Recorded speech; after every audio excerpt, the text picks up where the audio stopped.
Good afternoon, family. Merry Christmas. This is 2011. It's time that you have a copy of our family history.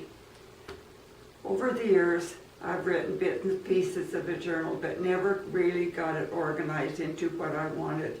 It was not until my mother's death a few years ago that I realized that maybe someday the story of my life might be important to my family. My Christmas present this year was a very new computer, so my resolution is to get all of my papers out and put them into order. Our lives have been filled with many happy times and sad times, many successes and disappointments.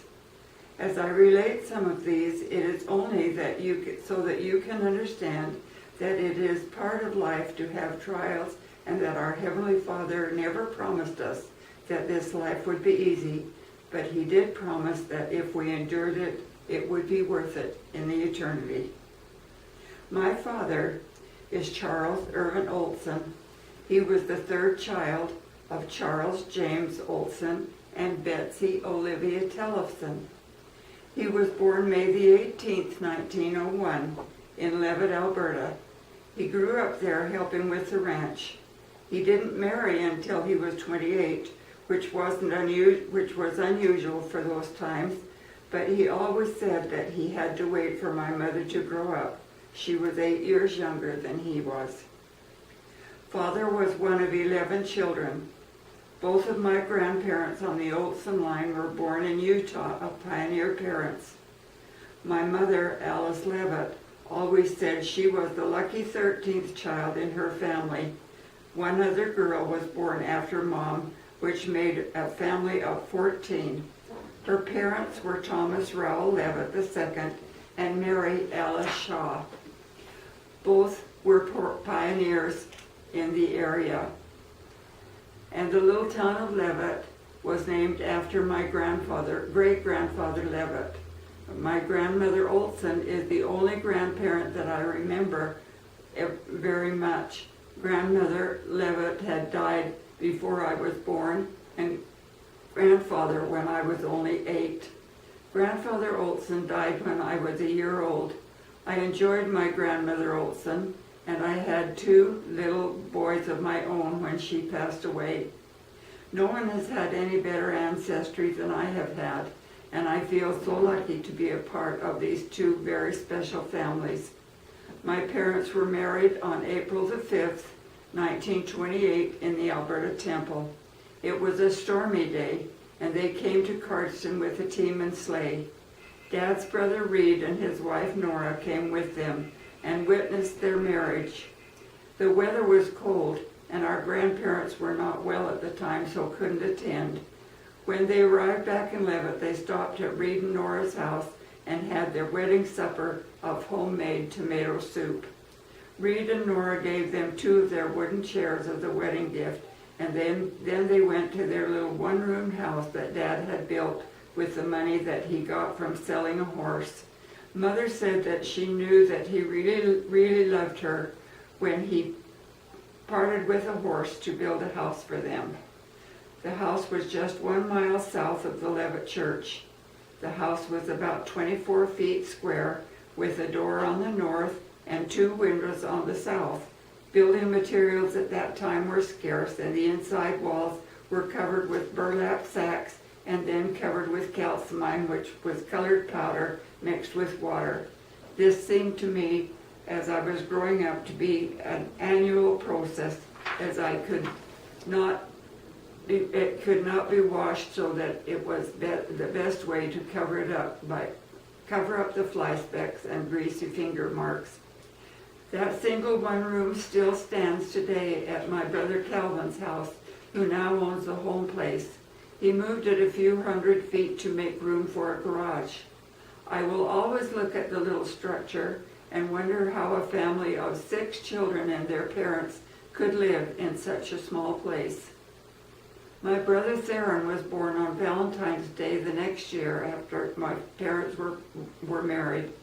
As my older brother, I have always looked up to him and admired him for his patience and love and his that he has shown to all of our family. 2 years later, on February the 5th, 1931, I came into the world. My Uncle D.O. White came out to get Mother in his car, and she stayed with them until I was ready to come. Mother said I was the only one of her 6 children that came the day they were supposed to. To this day, I just hate to be late. The light in the house at night was provided by a kerosene lamp. We never did have electricity while I was home, but we didn't miss it too much because we really knew very little about it. We just got our homework done early and went to bed. Mother and Dad were always up early, so we all went to bed early whenever we could. Providing food for the family was always a big concern for my parents, especially during the Depression years. The 1930s and early 40s we always had a big garden, and every plant was important. Dad would have us kids weed the rows. They were long rows, and we each had 5 rows to keep clean. Potato bugs were picked up and put them in a tomato can with some kerosene in it, and that would take care of them. There was a plague of gophers in the country at the time, and every blade of grass or garden plant was needed to provide food for family and livestock. We used every way Dad could think of to thin down the gophers. They multiplied so fast that it was impossible to get rid of them. Dad would put strychnine on oats and walk through the field, putting strychnine down every hole he could find. Dad would give us a long piece of twine string and with a slip knot in the end of it. We would watch for a gopher to go down a hole, then place the loop around the top of the hole, sit back and wait. As soon as his head popped out of the hole, we would pull. Most times we were lucky, but sometimes the gopher was faster than we were and ducked back into the hole. We would then kill the gopher with a club so he didn't suffer, and we also would drown them out of their holes if they were near the lake. One of us would handle the club and the others would haul the water from the lake in buckets. We poured the water in the hole and waited. Sometimes we needed several pails of water, and sometimes one would do. Then again, sometimes the gopher would go out his back door and we would see the wet little creature just running away. Sometimes, if Dad could afford it, we would get a penny for every so many gopher tails we collected or so many rows of garden we weeded good, or a half a can of potato bugs. That was real special money of our very own, even though we seldom got anywhere to spend it. There was a bounty paid for magpies, crows, gophers, and coyotes at that time because they had become such a nuisance. You got paid so many pennies for crow and magpie feet and for gopher and coyote tails. It wasn't all work. We had a lot of fun tramping the hills with each other. My mother was one of the best cooks in the world. At least all of her family thought so. She would make a good meal out of almost nothing. There was never anything fancy, but just good, wholesome food. A real treat was a package of Jell-O that Mother would fix and put in a jam pail in the spring to set. If we had Jell-O, it was usually on Sunday for dessert. Potato soup and navy beans were common in our diet. In the summertime, we would have a family outing and go over to the creek or up the coulee to pick wild fruit, which Mother would put in bottles for the winter. Dad had built an underground cellar where it didn't freeze, and that was where all of the vegetables and canned good was kept. He tried not to open it up on a real cold day for fear of freezing the food. Since they raised most of their food, they didn't buy much from the grocery store. I remember Mother saying that sometimes $20 would buy enough flour, salt, sugar, oatmeal, or germade, and spices to last the winter. I do recall sometimes running out of porridge and having flour mush to eat for breakfast. We had our own eggs, milk, cream, and butter. Dad would quite often kill wild game, deer, elk, or ducks and geese. He usually butchered a pig or a cow, and we had chickens as well. When a chicken stopped laying, it wasn't long before it became Sunday dinner. I can remember a few times when Mom would clean a chicken and find partially developed eggs in the inside. She always felt bad and thinking of how many eggs we could have had if she hadn't killed that particular chicken. My dad was always a real hard worker. Sometimes he would be up at 4 o'clock in the morning to get the chores done, then hitch up 6 head of workhorses onto a little rod weeder or a drill and work for days just to get 40 acres planted.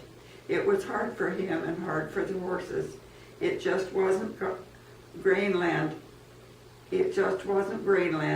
Rocks, early frost and snow in the foothills were very often a problem. Our fun and games as children was usually all homemade, with the exception of a snakes and ladder game and the odd store-bought doll. It was really good to have brothers and sisters to play with. We also had my Uncle Floyd's girls and Uncle Reed's kids who didn't live very far away. But I guess as we had most fun with the children of Mother's cousin, Artis and Eldon Levitt. We got together quite often for a day or two, just to visit and help each other. My sister Zola was born September 25th, 1937, the same month as I started to school. She was a beautiful little girl, but right after her birth, Mother got very ill. My Aunt Sadie took care of the baby, and the rest of us were farmed out to other relatives.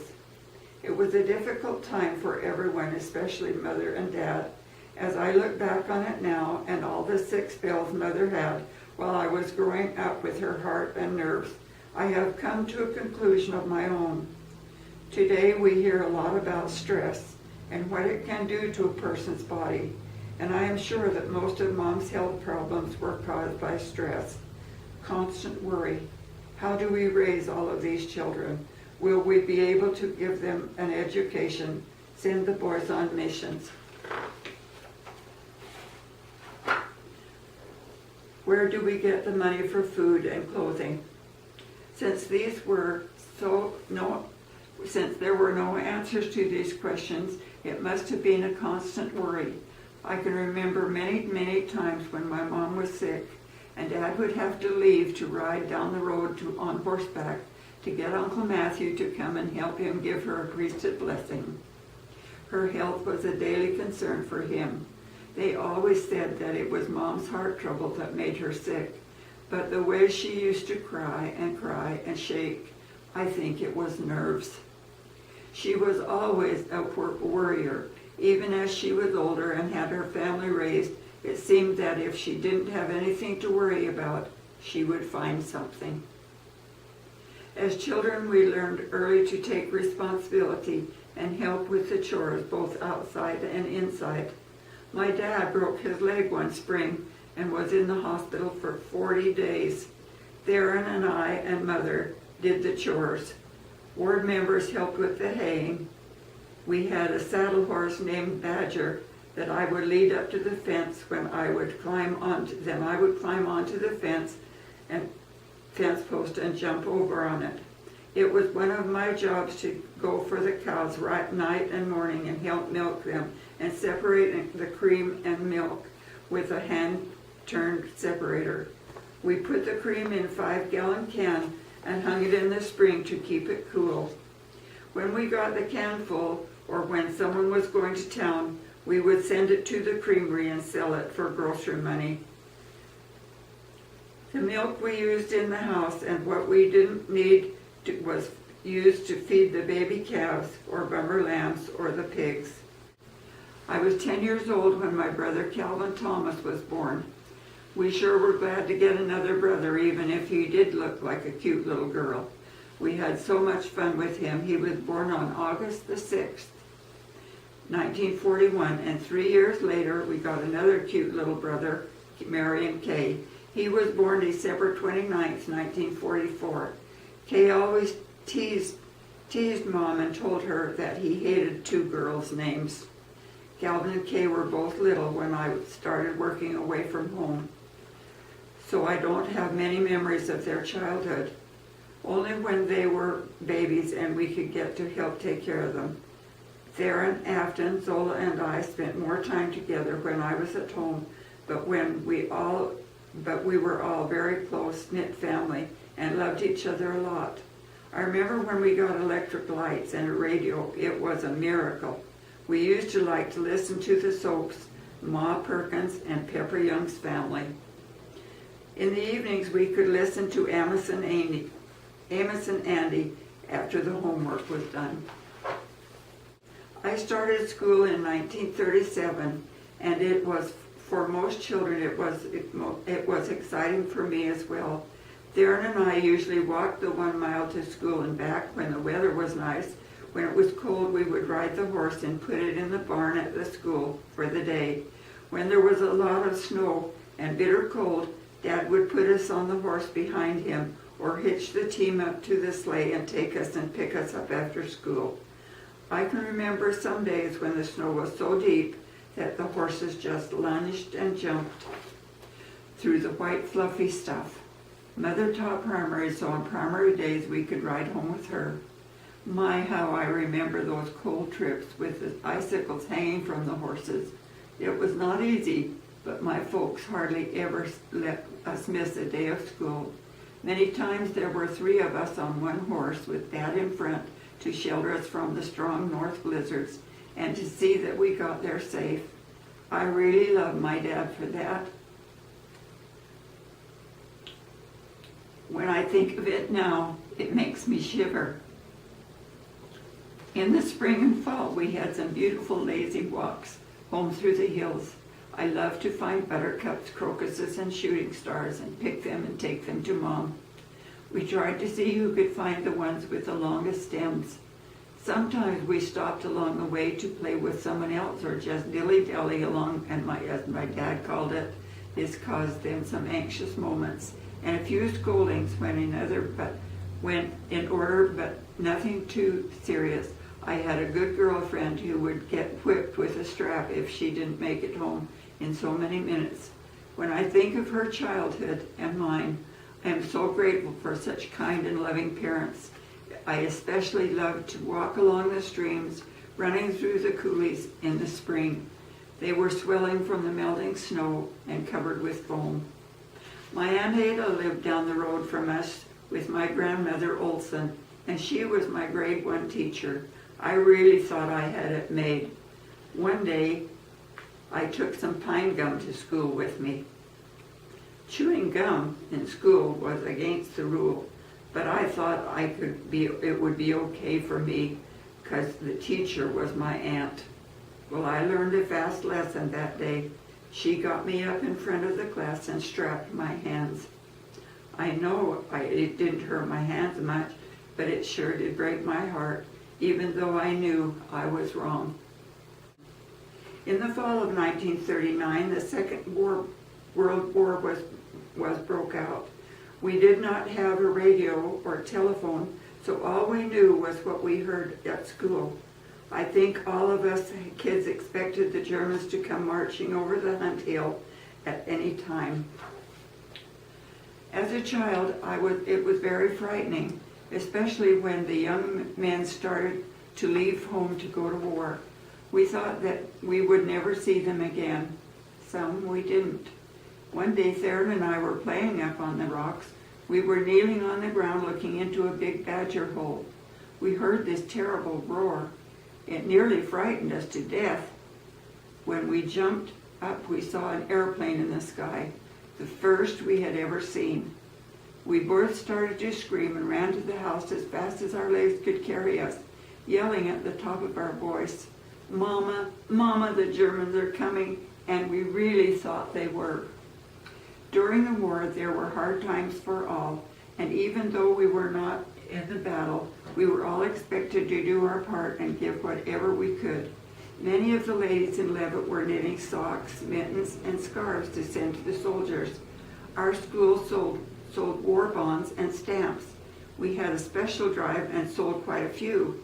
In recognition of our efforts, One day, a plane flew over and dropped a new flag for our school. It was the biggest flag I had ever seen. Sugar, butter, and gasoline were rationed, and we could have so many ration stamps every week, and the merchants were required to collect the stamps when you made a purchase of these items. When the stamps were gone, you couldn't get any more until the next stamps were issued. Basically, the Depression continued until sometime after the war, over for most people. During that time, I can remember Mother opening cans of food with no labels on them that they had gotten from the church welfare. Even though we didn't know what was in the can, it always tasted good. One spring, my dad went with a group of other men up by Mountain View. They had heard that there were a lot of suckers, fish of some kind, trapped in a spillway up by a certain dam. They went up and caught thousands of them, put them into the back of a truck, and took them to the church cannery in Cardston. Mother and Dad both went to help can the fish. I don't know how many years we ate that fish, but it seemed to me that it lasted forever. Mother fixed it every way she could think of, from fish cakes to fish loaf and fish sandwiches for lunch. Every kid had sucker sandwiches, so you couldn't even trade for something better. I was about 10 when I got rheumatic fever. I was really sick and missed a lot of school. Oh, how I can remember those aches and pains all over my body, and how tired I was all the time. My Aunt Ada had married William Blackmore, and he was teaching at the school too. He had studied a lot of the sciences, and he told Mom and Dad that I needed to have a lot of fresh fruit to eat. Well, that was not an easy menu since we didn't have money or a car to get it with, but my dad said if that was what I needed, they would get it somehow. I would have fruit. My brothers and sisters looked on with envy as I ate my daily diet of fruit. When I was finally able to go back to school, my lunch was a pint bottle filled with cut-up oranges, grapefruit, apples, and bananas. No one at school wanted to get rheumatic fever, but they sure wanted a lunch like mine.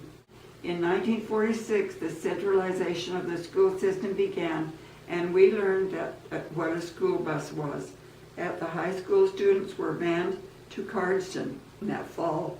We walked a mile to the road and then got on the bus. What a bus! A pickup truck with a square box on the back.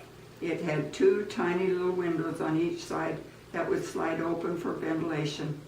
It had a board bench down each side for the kids to sit on. Needless to say, it was not very comfortable, and by the time we got to school, we were glad to get out of that thing and get a breath of fresh air. I'm surprised we didn't really get sick, all of us, from the exhaust fumes that came into that little box full of kids. Sometimes we would have headaches. I remember getting motion sickness quite often, and that was embarrassing. I went to grade 10 and 11 in Cardston. It was my ambition to someday become a hairdresser. I liked doing things with other people's hair and thought I was quite good at it. Going to school in town was not a very happy time for me. Peer pressure existed even then, and since I didn't have the fancy clothes the town kids did, I didn't feel very welcome in some of the classes. I was so grateful to my cousin Gwen Redford. She was about 3 years older than me and had lots of pretty clothes. I was the recipient of hand-me-downs from her all of my life, and it sure did help out with self-esteem. The summer after I finished grade 11, I went out to help my Aunt Ada. They lived on a dairy farm just south of Cardston, a mile. She and Uncle Bill had 2 little girls and were expecting twins, so they needed some help. They were so good to me, and I learned to love their family. The twins came, a little girl and a boy. They were so happy to add a boy to carry on the Blackmore name. That, however, was not to be, as the little boy did not live more than a day or 2. It was a very difficult time for them, and Aunt Ada took some time to recover. When they didn't need me anymore, I got a job at the Dairy Dell in Cardston. Bob and Alta Reeder owned it. I needed all the money I could save if I was able to get my hairdressing course. That ended my education. I didn't go back to school for my grade 12. I knew that my folks couldn't afford to help me. Theron had graduated from school, and it was more important for boys to have an education and go on missions than it was for girls in those days. In 1984, I did get my high school equivalency certificate at the same time as our daughter Julie got hers. The job at Reader's was okay. It was a hamburger and ice cream bar in Alma Whitey's grocery store. The pay wasn't very good, but we didn't need too much to get by. I lived with Bill and Beatrice Bennett up on 3rd Avenue, just west of the temple. They had a basement apartment, and I shared it with my friend Marie Wilson. The apartment didn't cost very much, so we were able to get along okay. You really did not need too much to live on in those days, 1947. I remember that I always had to watch my money, though, because I didn't get paid very much. You could buy a nice pair of dress shoes for $2.50, a coat for $15, and a nice dress for $10. A hamburger was a quarter, an ice cream cone a nickel, and a bottle of pop for a dime. I made about $15 a week for 6 days' work. The store always closed at 6 o'clock, so I never worked evenings.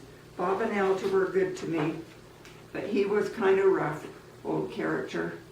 His language was not the best, and he could be real crude and rude at times. I worked at the Dairy Dell for about 6 months, and then I got a little better job at the Cahoon Cafe, located at the top of the hill in the Cahoon Hotel. While I was working there, I saw my future husband for the first time. He would come into the cafe with his buddies and just hang out in the evenings. His name was Boyd Jensen. There was absolutely no attraction at the time. After a few months there, I heard of an opening at the hospital in the kitchen. I applied for the hospital job and got it. Needless to say, by now, the hairdressing course was way in the back of my mind. The new job paid $67.50 per month. I went to work at 6 o'clock in the morning, home at 1 o'clock, back to prepare supper at 4 p.m. and home about 6:30. I had 1 day off per week. I loved the job. Mildred Hines was the head cook, and was she a good one. She had been left a widow with 3 little children when she was very young and had worked at the hospital for quite a few years. She had a daughter, Sylvia, who became one of my very dearest friends. Other girls who worked there while I did were Ruth Sloan, Alta Pitcher, and Olive Aldridge. We worked real well as a team, preparing meals for patients and staff, canning fruit and vegetables, and keeping the big coal stove stoked up. My good friend Sylvia Hines lived just a block west of the post office. She worked for Bill Comm at his dry cleaning shop. Sometimes we would meet on the corner of 1st Street and 2nd Avenue after work and go for a walk. Boy hunting, I guess. At least that was what my grandchildren would call it today. We went to a lot of dances together and double dated many times. One day as I was going for the mail, right on the corner in the driveway of that beautiful big white house, this guy was out polishing his brand new 1948 dark blue Meteor coupe car. This guy just happened to be Boyd Jensen. I don't think I had seen him since I left the Cahoon Cafe. Anyway, he spoke to me, and we talked for a minute, and I helped him wash his car. I had been washing his car ever since. We started dating in the summer of 1949. He was 24 and I was 18. I had another boyfriend also, but he was not a member of the church. Boyd and I were both members. He decided to teach me to drive his new car. I thought that was really neat. When I would get off work for a few hours in the afternoon, we could go out to the farm or into the country, and he would let me drive. One day it was raining and the road was muddy. I ran the car into the ditch. I remember that Boyd wasn't very happy. I can't think what he said to me, but I put my foot on the gas and drove out onto the road again. I knew how much he loved that car, and I thought this would be the end of our courtship. The car just needed washing, no damage done, and so he forgave me. Mind you, I had to help clean the car. We dated pretty steady all summer, and in October, Boyd proposed to me. I don't think he even asked my dad, but they liked him and felt all right about it. We dated all winter and set our wedding date for March the 30th, 1950. Boyd's brother, Dee's wife, Blanche, was expecting a new baby. In February, that was Wendy, and we wanted to make sure that she was able to go. I think I loved Boyd's mother from the first time I met her. Her name was Ellen Nellie Woodward Jensen. She lived alone with Boyd in the big house on the corner. She was a hard worker and had a very difficult life. She was a devoted mother and church worker. At Christmas time, Boyd gave me a beautiful cedar chest. Early in the new year, Boyd got really sick. It was a Sunday morning, and he was dressed ready to go to priesthood meeting. He went to the kitchen and opened up a can of Campbell's chicken noodle soup and ate a few spoonfuls right out of the can. He didn't make it to church because a few minutes later, he started to have diarrhea. He lost all control of his bowels and started to bleed. His mother called the doctor and they put him in the hospital. They said he had got ptomaine poisoning from the chicken soup. He was very ill for a few days until they could get the poison out of his system. His brother Lamont gave him a blessing. He was really weak for a couple of weeks. The girls at the hospital gave me a bridal shower, and so did the girls in the Levitt ward. I got some nice gifts and we appreciated it a lot. Mother gave me one of her set of wherever pans, and I still have it today. 47 years later, Mom planned the lunch and the reception was busy making little chicken pie shells.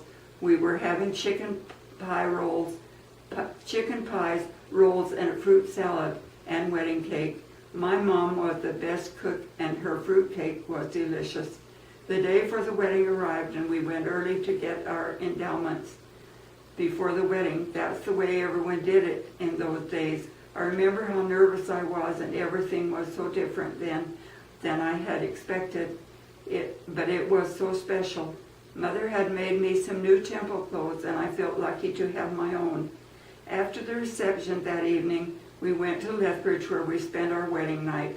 The next day we came back to Cardston and then left on our honeymoon to the States. We stayed in Kalispell the first night. That was an exciting experience. Boyd had a nightmare. He dreamed that the devil was after them and had caught him. I guess they had quite a fight because he woke me up and was choking me around the neck. I got him awake and he was pretty shook up, but he enjoys telling about it now. Boyd's father had died when he was only 8 years old, and his older brothers took over the farming operation. His mother had given him 80 acres of land and they all farmed together. The farm was in the Etna area where the Jensens had lived when they first came to Canada. They also leased farmland out on the Blood Indian Reserve. There was a nice apartment upstairs in Mother Jensen's big house, and we moved in there. I had a cute little kitchen with a wood-burning cook stove and a small bedroom and a good-sized living room with windows on the south. So it was bright and sunny. You could see right down the street to the post office. We were very comfortable there, and I have always loved that house. We lived there for almost 2 years. The first summer we got hailed out completely. We were sure grateful that we had a little apartment so we didn't have to pay any rent. My sister Afton came to live with us for a while. She was working in town and needed a place to stay. Mother Jensen didn't mind and we were glad to be able to help her out. She had a boyfriend. His name was Donald Shaw. We liked him a lot and so did she apparently because she married him in 1954. In 1951, Boyd and I were called as stake missionaries. This was a great experience for both of us. We really had to study to prepare to teach the discussions to people.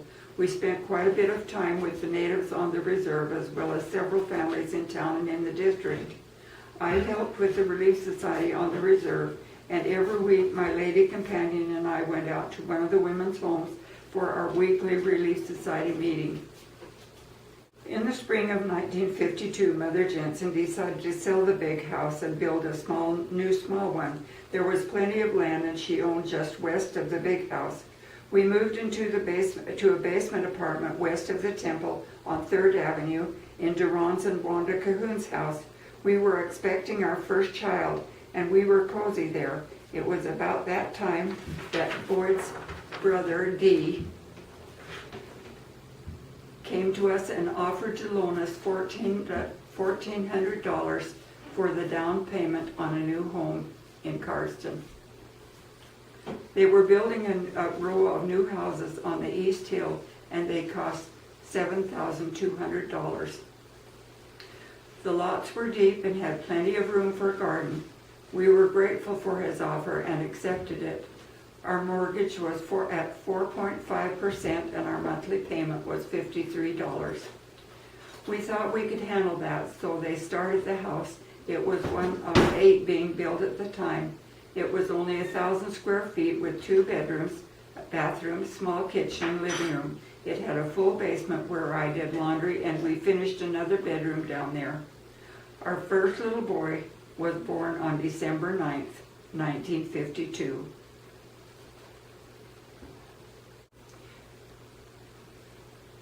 It was a long summer. Boyd was working hard and I was expecting our second child, due in November.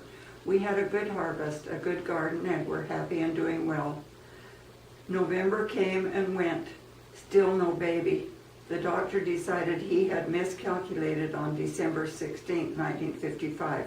Soon, another little boy was sent to us. He weighed 8 pounds, 9 ounces. We named him Cameron Lee. He was a sweet baby, better natured than Don. Maybe because I gave him a bottle from the first. December 9th, 1957, Don's birthday was a normal birthday for a little 5-year-old. A party with grandparents and a cake. That evening the wind started to blow real hard. We put the kids to bed and later went to bed ourselves. About midnight the wind woke us up. It was really blowing up a storm. Anything that was not tied down was blowing all over the place.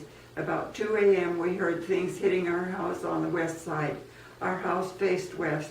The boys were in the southeast bedroom. I was surprised that the wind didn't wake them up. It wasn't long before the neighbor's shingles started coming through the windows on the west side of our house. The boys woke up and started to cry. Boyd and I were both frantic. I went into the bedroom with the boys and Boyd stayed out in the other part of the house and covered some of the furniture. When he realized that there was nothing more he could do, he came into the bedroom with us. We prayed for our protection and safety. We were able to calm ourselves and the boys. By about 6 a.m. the wind died down some and we went out to survey the damage. We did not have one window left in the front of our house. The shingles from the houses across the street had come through the windows. In the kitchen they had gone clear across the room and scratched down the front of the refrigerator. What a mess. We had glass all over the place. When it got daylight we could see that the TV antennas across the street were all blown down. Shingles covered the road. Our car was scratched up and we had a real mess in our yard. We took the boys down to Grandma Nellie's to give them breakfast. She kept them while we started cleaning up the place. When we left her place, we drove around to see the damage. It had blown the roof off a big building, the Wilfred Hanson John Deere dealership. The roof was tipped upside down in Main Street. On the top of the south hill, it had blown the west garage doors out of the service station and then blown the east wall out. We didn't see hardly a TV antenna standing, but ours was still okay. At least it was when we left home. When we got back home, ours was lying over on top of the roof. Well, we pitched in and got the glass cleaned up, called the insurance company, and boarded up the windows. We had to stay with Grandma until we could get things repaired. Luckily, the insurance company replaced the shingles and the glass and repainted the south and west side of the house. It was a real nightmare. Every time the wind blew hard after that, I would pack up the kids and go to my sister Afton's house. She had married Don Shaw, and they bought a little house up in the west end of town. It had lots of big trees around it, and it was very protected. I was just a nervous wreck whenever the wind blew. Life went on as usual. Christmas, then spring, 1958. Summer and fall. The garden and crops were planted and harvested, and we felt blessed. We were both enjoying our church callings and very busy. Then December came again. Almost a year to the day, we had another big blow. The damage was not quite as severe as the last year, but still frightened us all right. Right then and there, I made Boyd promise that he would get me and the kids off that windy hill. On January 4th, 1959, another little boy arrived. It was a Sunday afternoon. I was in the hospital waiting. In those days, the first Sunday of every month, the leadership of the stake held a prayer circle in the temple.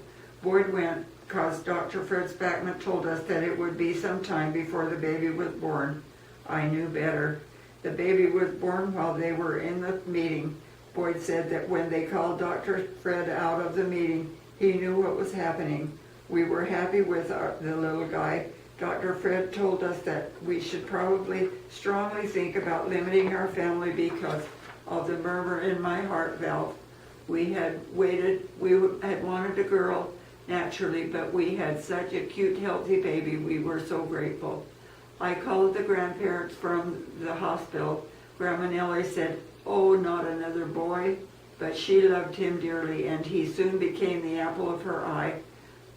We named him Randall Irvin after my father. He was a very good baby. Dawn had started school the last fall, and Cameron was 3. That same summer, we bought a building lot for a new house on the corner of 2nd Street and 2nd Avenue West, just west of Grandma Nellie's house. It was a corner lot. People thought we were crazy. First of all, we paid $2,000 for it, which was way too much by the prices of the day. Secondly, it was in a hole and had water in it. Boyd used to raft on it when he was a kid.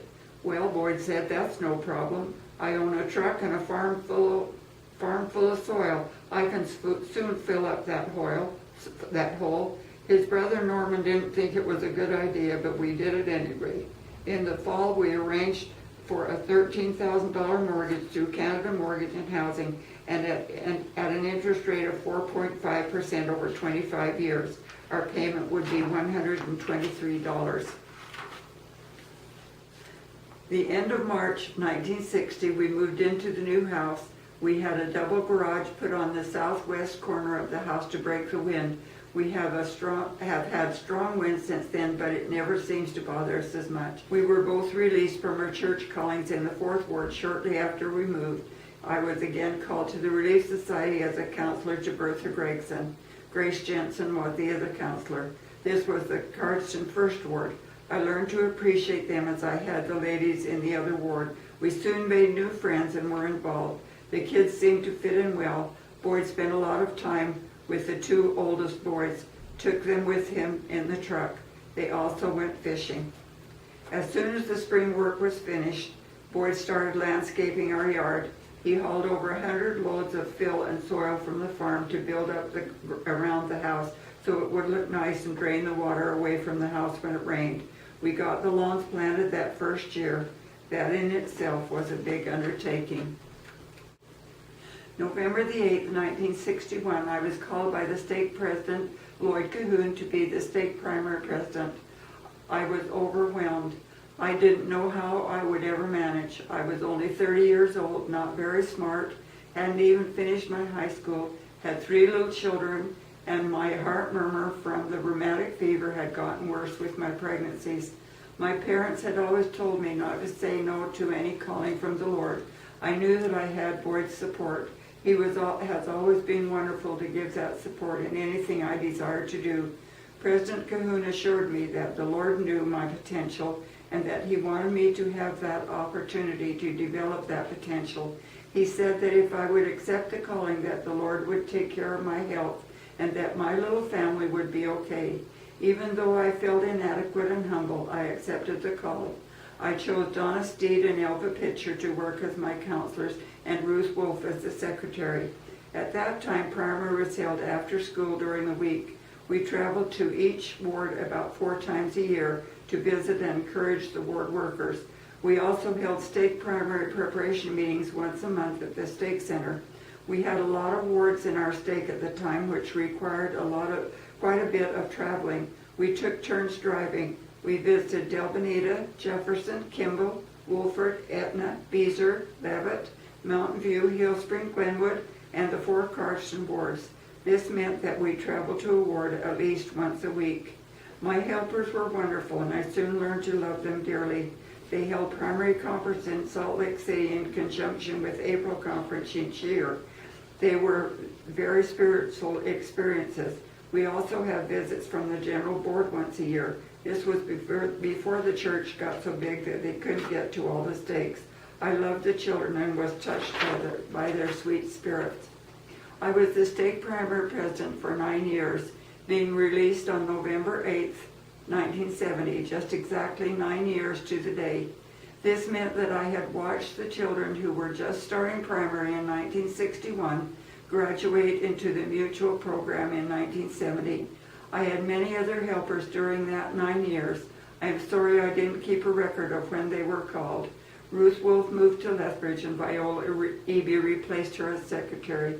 Elva Pitcher started teaching school in 1964 and we called Ellen Smith to take her place.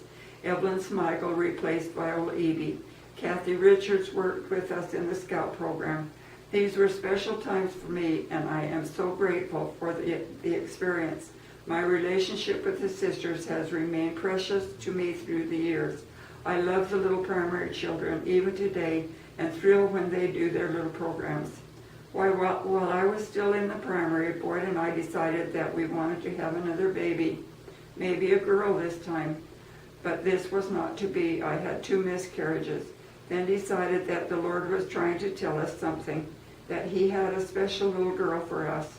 In February of 1963, we were watching TV. They were asking for people to adopt babies. They even showed some pictures of babies and children without homes. We decided to adopt a little girl. About mid-March, we had the home visit. The worker was businesslike, asking a lot of questions about her lifestyle, finances, etc. She left telling us that she would be in touch with us. We told her that we were going to be away the first week in April. We were going to primary conference in Salt Lake City. We went to Salt Lake City, had a wonderful time, even bought a couple of little girl dresses. We arrived back home on April the 8th, Boyd's birthday. That evening we got a phone call that there was a little baby girl for us in Calgary. She was born on March the 22nd, 1963 in Grace Hospital. If we wanted her, could we come tomorrow and get her? What a birthday present for Boyd. They told us to bring clothes to bring the baby home in, and so I put some diapers, undershirts, dress, and some blankets in a bag. We left for Calgary the next morning. We had an appointment at the Social Services office on 16th Avenue North. When we got there, they took us into a room and left us alone. They told us that we didn't have to take the baby if we didn't want to. If we didn't feel right about her when we saw her, that we could wait and they would find another one for us a little later. We asked the worker about the baby's mother and father and if she was healthy. They brought this little bundle in to us. She was wrapped in a gray-white blanket and had a little nightgown on that was the same color. She had a rash on her face and was very thin and tall. She weighed 7 pounds, 12 ounces. Well, Boyd and I both looked at each other, not really what we expected. We both held her and she just seemed to say, "Don't leave me here." I told Boyd to go to the car and get the clothes. She had the biggest eyes I had ever seen. Her fingers were long and beautiful. She didn't have any hair, so we couldn't tell if she was dark or light, but her skin seemed to be darker than our other babies. Well, we dressed her in those new clothes, and by the time she was dressed, she was ours forever. We just loved her to pieces. We took her over to show her to Aunt Reva Nelson, and then headed straight for home. Dawn and Cam were both in school, and Aunt Afton had Randy with her. The boys were all delighted with their new sister. We couldn't believe that this had all happened so fast. It sure beats 9 months of waiting. She fit right into our family. Grandma and Grandpa's aunts, uncles, nieces, and cousins all thought she was just great. She was a good baby, and it was only a few days and the rash went away and she started to fill out. I had made her a fancy bassinet, and we kept her in our room so that she could be close to her. We wanted to have her blessed, but it was the policy that they couldn't be blessed until the adoption was legal, which took about a year. Her birth name was Diana Lynn Johnson, but we chose to give her our own name, Julie Ann Jensen. It was about 16 months later that we finally got the adoption decree. We had her blessed and took her to the temple to be sealed to us for time and all eternity on November 4th, 1964. She seemed to know what was going on. She looked so sweet in a little white dress that I had bought for her. She even had enough hair for a cute little curl on top of her head. We felt so lucky to have her as part of our eternal family. I love to sew and enjoy sewing clothes for her and her cousin Carol, who is a year older. Julie was a smart little child. She learned to walk and talk early. She loved music and the water. Our lives went on quite normal. The boys were doing well in school, enjoying the outdoors and going to the farm with their dad. And all the kids loved pets from the time they were very tiny. Don had some goldfish when he was 2. That didn't work out very well because he took them out of the fish bowl and laid them on the face cloth on the coffee table so they could have a nap. After we moved into the new house, the boys had some hamsters. One got out of the cage and they couldn't find it. Several weeks went by. I was in bed one night and I heard this scratching under my bed. I thought we had mice in the house, only to investigate and find the hamster had eaten a hole through the covering on the box spring and had made a nest in there. That was the end of the hamsters. Over the years, the boys had lots of different pets. Rabbits that they got from Inga Preen out at Mountain View. Boyd built them a rabbit hutch in the backyard with wire mesh all over the run. It was really a good one, and they kept it clean and cared for the rabbits. They had a beautiful white female rabbit that was expecting babies, so they kept her in the hutch where she could make her nest. The babies came, 13 of them. I couldn't believe how fast they grew. It wasn't long until they filled the entire pen. One morning early, we were still in bed. I heard Cam let out a scream. We jumped up. He was in the back door. The lawn was covered with little balls of white fur. Reed Carr's big dog was there just finishing off the last. It was a sad day at our house. Don Shaw came by one day and took the boys with him and his boys up to the community pasture. They spent the day. Cam spotted an owl's nest up in a big pine tree and proceeded to climb up to it. Don saw him and was afraid he was going to fall and break his neck, but Cam finished his climb and safely returned to the ground with 2 baby owls, which he brought home and named Pete and Repeat. He took care of them and fed them until they got big, until he let them go. When Julie was 2, we took her down to Raymond to get a little Pomeranian puppy. It was so cute and tiny. She brought it home in her pocket. We named it Sandy. After much frustration, we finally got him house-trained. All the kids loved him. He would watch at the window for them to come home from school, run to the door to greet that one, and back to the window to watch for another until they were all home. Sandy had a real nice personality. We kept him until Julie left home for college. He got so blind that he couldn't even see his dish. One day when we put him outside, he got over into the middle of the road and couldn't find his way back. He never would go on the road, even to cross, unless we carried him, so we knew that he really was blind. We had to have him put to sleep. Cam found a red-tailed hawk's nest down by Rayleigh. He brought one of the babies home and named it Caesar. One thing about the kids, whenever they had a pet, they were the ones who look after it. It was no different with Caesar. Cam just played with him, caught gophers and mice to feed him, and taught him to fly. One day he just flew away and didn't come back. Later that day, some kids told Cam that they saw a boy throw a rock at Caesar up by the creamery. He hurried right up. Sure enough, there was Caesar, only he had a broken wing.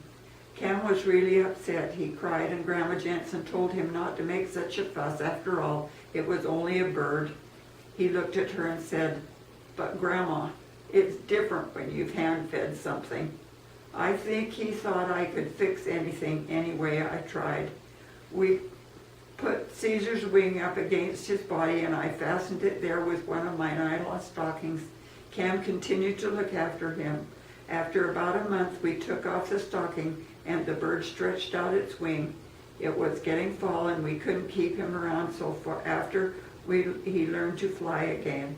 I got Cam and Caesar in the car, and we headed for Raleigh. We went right back down the road to the very same tree where the nest was.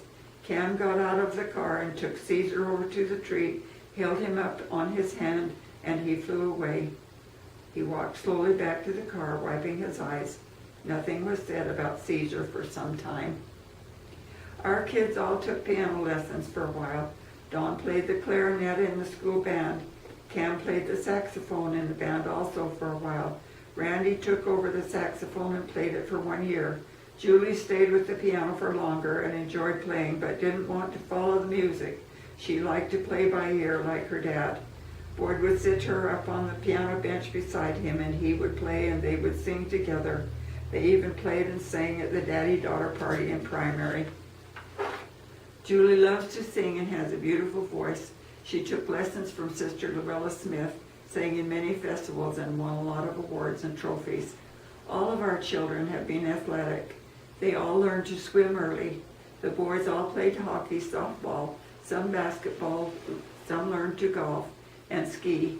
Cam wrestled on the high school team. Dawn and Randy both later played hockey on the BYU team, and they were at when they were at university. Julie took to the water like a fish. At the time she was 5, she was swimming really well and swam with the Carson Swim Club every summer, going to summer games, provincials, and even swam in Kalispell, Montana. She always came home with medals. She was very determined and competitive. She was strong and could really make good time. Her specialty was the butterfly. Whenever she would swim with the relay team, they always had her swim the butterfly, because they knew she could make up time for the team. Boyd used to ski with the kids, and they had lots of fun at it. They were skiing one day at West Castle. Cam was about 12 and broke his leg. He was brought down the hill by the ski patrol, and then Boyd brought the kids home, stopping at Pincher Creek to have Cam's leg checked. He had a cast put on it, and after he got back to Carson, he had crutches. Nothing would do, but he would go to church the next Sunday morning. Wanted to show off that cast, I guess. Anyway, he was just going up this aisle when he fell flat. So much for the show. When he went away to college, he skied every chance he got. After that, he would work all summer, save his money, and ski all winter, either in Utah, Idaho, Whitefish, Montana, Fernie, or West Castle. Cam was and still is an accomplished skier, having won several competitions. 1988, he and his partner Steve Kite won the Canadian Powder 8 competition, then went on to the world. They came second in that, having been beat out by the Austrian team. We were in Arizona at the time and were able to watch on TSN cable TV. It was real exciting for us, and we were pleased for him to be realizing his dream. He has placed several times since then. He is a member of the Carson Sports Hall of Fame. He still enjoys taking his family. They are all good skiers. After the boys finished high school, they all went away to school. Dawn to Ricks College and then to BYU. Cam to Utah Technical School. Randy to BYU, then on his mission and back to BYU. Julie left school after her first semester of grade 11 and took a secretarial course at Utah Tech in Provo. While in Provo, Dawn met a lovely young lady from Pitcher Butte, right here in our backyard. They dated for several months and were married in the Alberta Temple November 8, 1975. Dawn and Cam both decided that they wanted to farm with their dad instead of going back to school, so they both stayed home the fall of Dawn's wedding. That fall, we didn't finish harvest until after the wedding. We decided that since the boys wanted to farm, that we needed more land on the reserve, so we leased more and broke out some more land for new Indian farmers. They were to pay us $8 per acre to break it, some we never did get paid for. As we look back on it now, it was probably a mistake, because the deal just became tougher as time went on. The Indians charged 1/3 of all the grain that was harvested and 25 cents an acre, then raised it to 50 cents, then to $1. The next few years it came harder and harder to get all of the bills paid. At the end of the harvest season, prices of grain stayed about the same, but the cost of operating just went higher and higher. The price of tractors and combines and other machinery skyrocketed, and wages also went up. Norman and Vera's son Rodney was killed in a car accident down near Idaho Falls in March of 1969. At that time, Norman sold his land to Jim Jensen and moved with his wife to Lethbridge. It was then that we were on our own with the farming operation. We made out fairly well for a few years, but it seemed that we could never quite catch up on the bills and costs, and interest was just eating us up. It cost $350 to fill one of the big tractors with gas to run 12 hours. The price of fertilizer and weed chemicals more than doubled. Wages went from $5 an hour to $9, and dependable help was hard to find. We hired a lot of natives, but never knew if they were going to be at work or not, especially after payday. It was time to be realistic. We sat down with the boys and discussed the situation. They were as tired as we were of it and had no desire to go back on the reserve to farm. It would mean that they would have to find work somewhere else, because we didn't own enough land for all of our families to live on it. In 1983, we quit farming on the reserve. We sold some machinery, turned some back to the finance companies, and just kept enough to farm our 400 acres. Don rented Dee's land for a year, and we had a big Peterbilt semi-truck that he ran hauling freight for different companies. Cam went to Texas with a combine crew for a year, then did farm work for Ted Nelson. Randy and Julie, of course, were still in high school, and Randy had no desire to ever farm, so the changes didn't affect their lives at all. We were still in debt for fertilizer and fuel bills, so in 1986 we decided to sell the farm and get out of debt for once in our lives. We sold the home place with the buildings to Ken and Pat Vannies for $1,000 per acre, plus the buildings. They gave us enough money to pay all of the bills and still owed us $150,000, which we agreed to finance for them for 5 years at 10% interest. They were to pay the interest monthly, and we thought we could get along with that, along with the wages I was making at a job I had taken at the school division. In 1988, they wanted to finish the house, but could not get a mortgage to do it until the land was paid for, so they paid off the balance. We bought 6 building lots up on the south edge of town and put the balance in savings for our retirement. In 1985, Don went to Sandy to help build a water slide, which he had been hired to manage. He got their green cards and moved his family down in November of 1985. Their 2 little girls were very attached to our little dog Mitzi, so I went and got her shots and papers so she could go across the border, and we gave her to them the morning they left. They were both so excited they cried. Renee was expecting their 3rd child. So the first part of February 1986, Don brought her and Tiffany back to stay with us until the baby came. Jody was in school, so she stayed down there with her dad. Kimberly K. Jensen was born February the 19th, another beautiful little dark-haired girl. I am sure they wanted a boy, but we're so happy to have her and to know that she was so special and healthy. I was with Renee when she was born, and that was a special experience for me.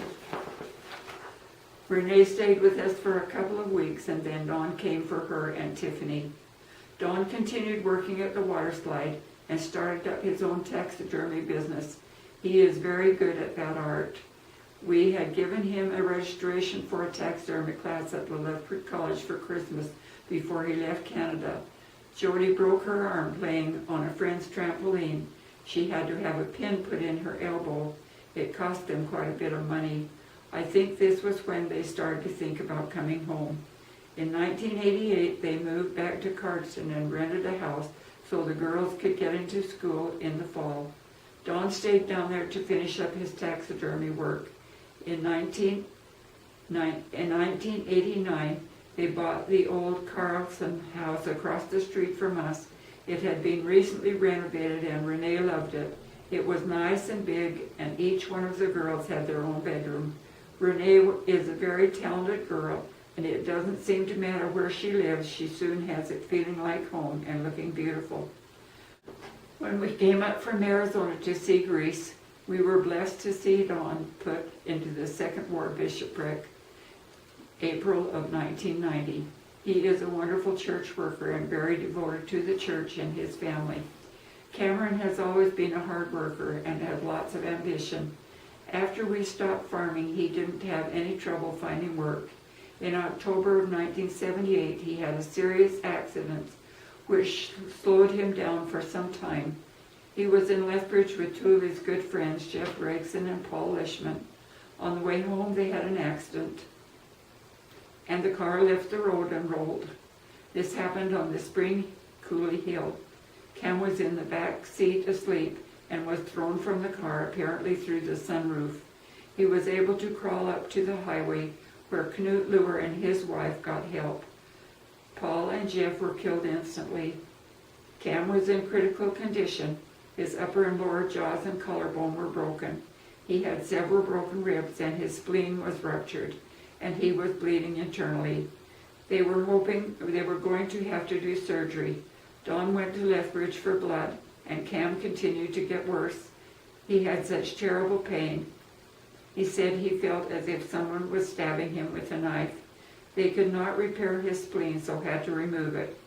Cam had been given a blessing and was told that the Lord has spared his life because he has a purpose for him in this life, and that he should learn what that purpose was.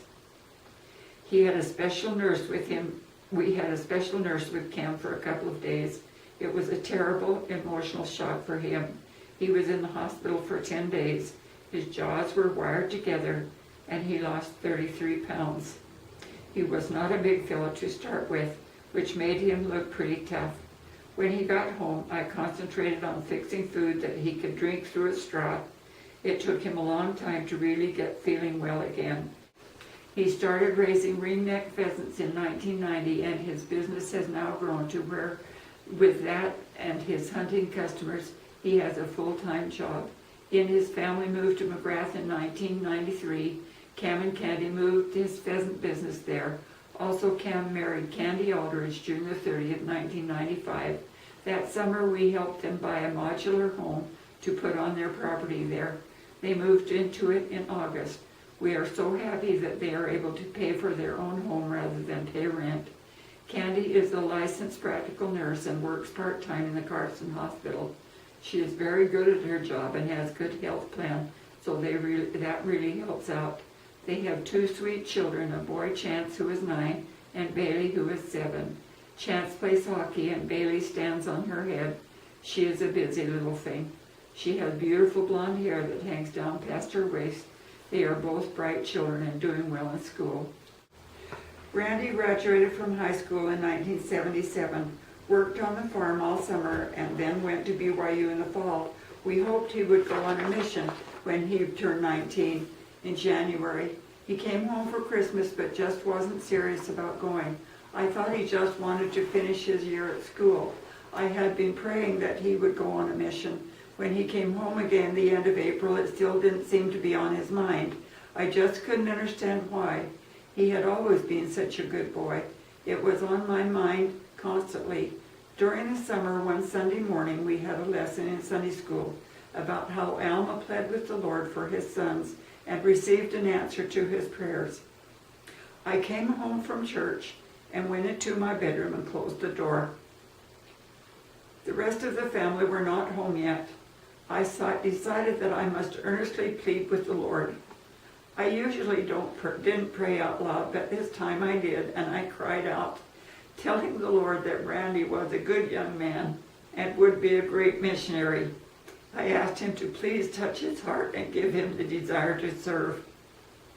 It was a spiritual experience for me, one that I will never forget. The Lord answered my prayer, and in September, Randy had his interview to go on the mission field. On October the 10th, 1978, Randy got his call. He was to go to the Busan Korean mission.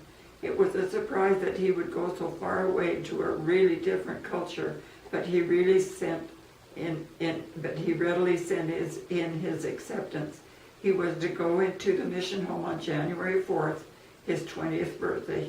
There was a lot to do to get him ready. Shots to get, passports and visas, as well as all of the required clothing and other items he needed. With Cam's accident happening just 12 days after he got his call, it really kept us busy. Randy helped with the harvest that fall, and then after New Year's we took him to the mission home.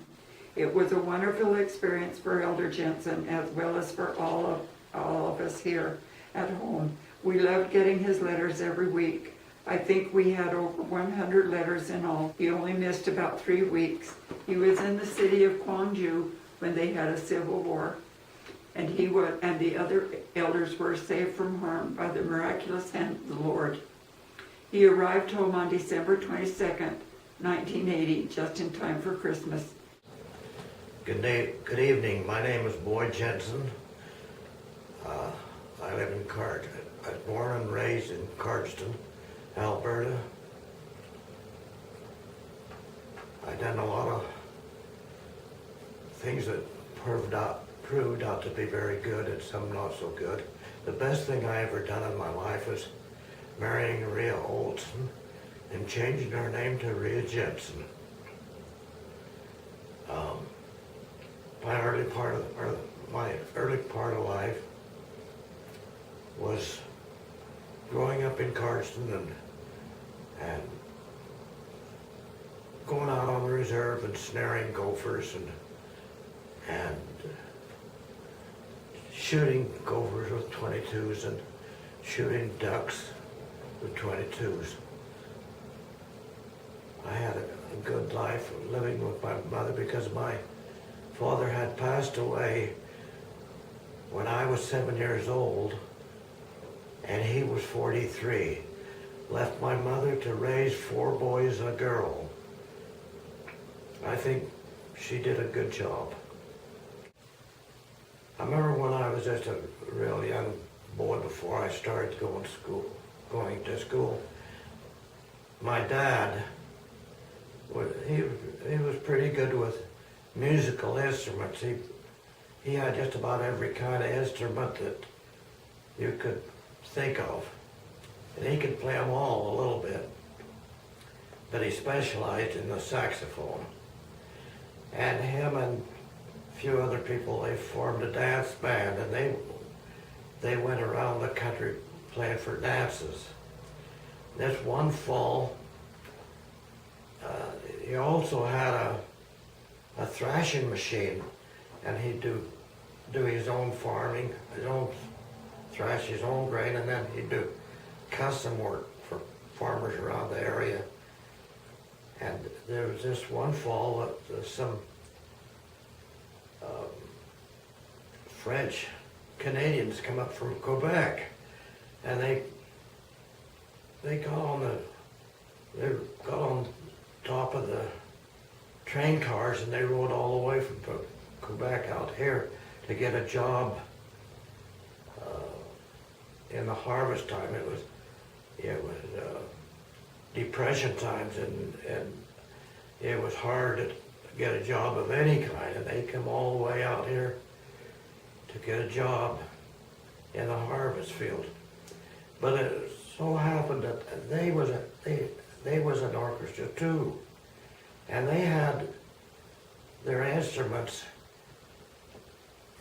And my dad, he took them in. They lived right in our house for about 2 months, and they would sit in the living room and they would play all these different instruments and songs, and I used to like to sit and listen to them, and they were pretty darn good.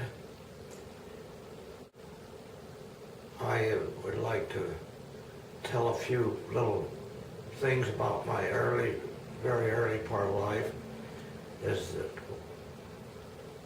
well, there's one here that I would like to talk a bit about when I was not so early. You know, so when I was about 17.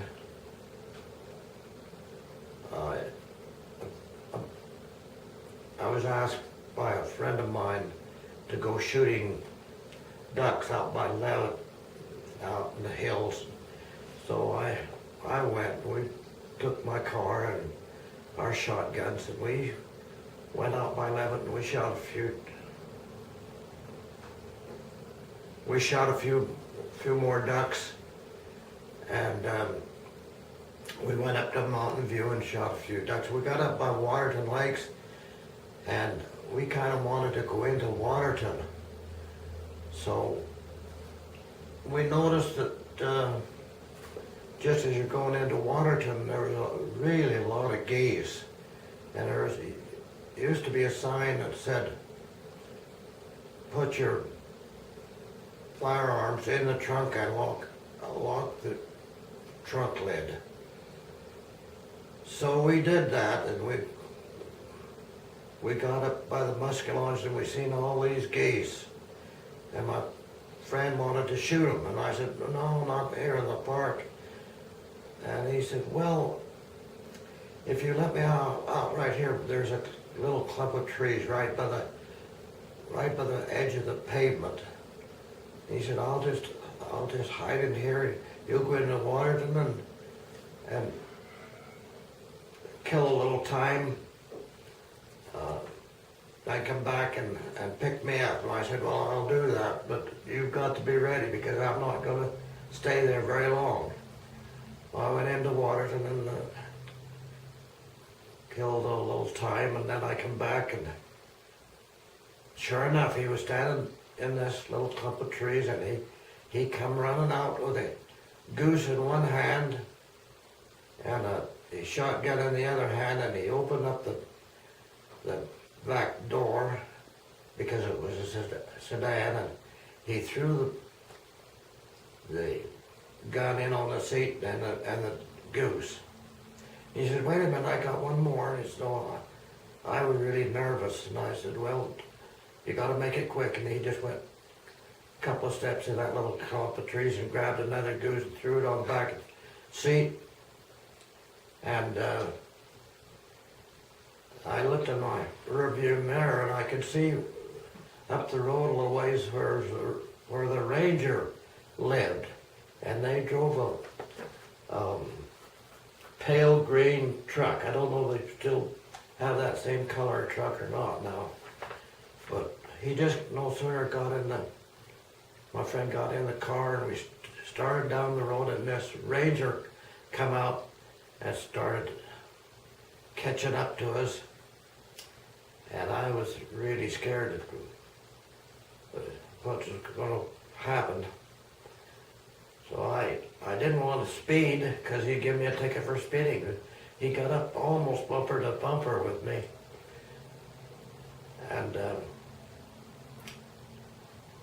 this goose in the back seat must have just knocked him out because he gave out a big honk, and he took his wings and opened them up, and we were slapping his wings on one side of the windows and on the other side of other window, and making all this noise. And then the goose jumped over the seat into the front seat, and I looked at my in the mirror, and I see this here ranger still coming towards me, and I didn't know what to do, but I just kept going as fast as I dare go without breaking the speed limit. He in a little while, he turned off on that little gravel road, and was I ever glad of that. But anyway, the goose, he was over and jumped down on the floor of the front part of the car, and he started to making all this honking noise and flapping his wings, and he took his feet and started scraping this other fellow's legs and just tore his pants, just shredded them. And his legs was bleeding, and he was laughing. And I was busy driving, and we got out down the road a ways. We crossed the bridge and went down the road a little ways, and we stopped, and we got out and we killed the goose. What a stupid thing to do, to shoot a goose inside the park.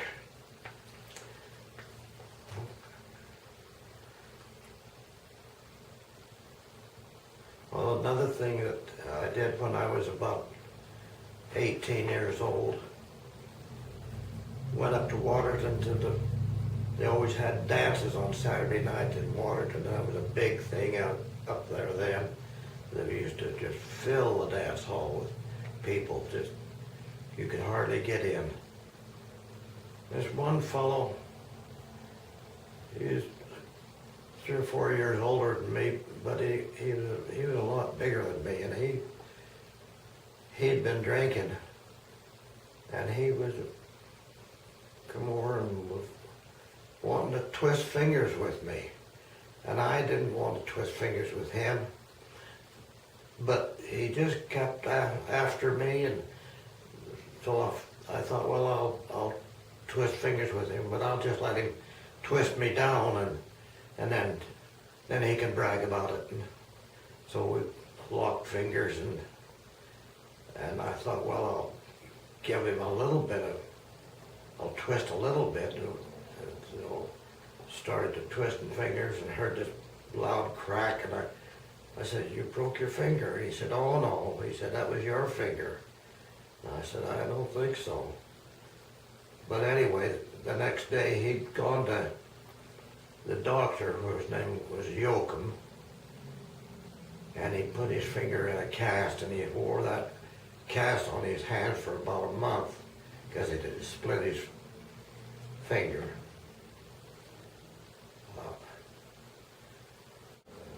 We used to live on the corner house. It was a big house and a nice house. And there was across this kitty corner across the street from the funeral home, the one down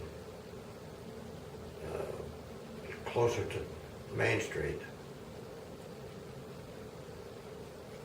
And there was only about 4 or 5 blocks in Cardston that had a sewer. The sewer was privately owned by the name of Phipps, and he built that sewer from where the hospital is now, and down the hill and over by the funeral home, and then on down by the Cahoon Hotel. There he built a big lagoon. They wouldn't let him do that nowadays, but the sewer emptied in this lagoon, and it just really smelled terrible, but he did it. And we hooked onto his sewer line, just a little 4-inch line. And because we lived at the bottom of the hill, the sewer used to plug up. And we lived in the bottom of the hill, and of course, when the sewer plugged up, we were the first to know it. Back up into our basement. And I used to try to get people that lived up the hill from us to come and help me clean it out, and then nobody would help me because theirs was working just fine.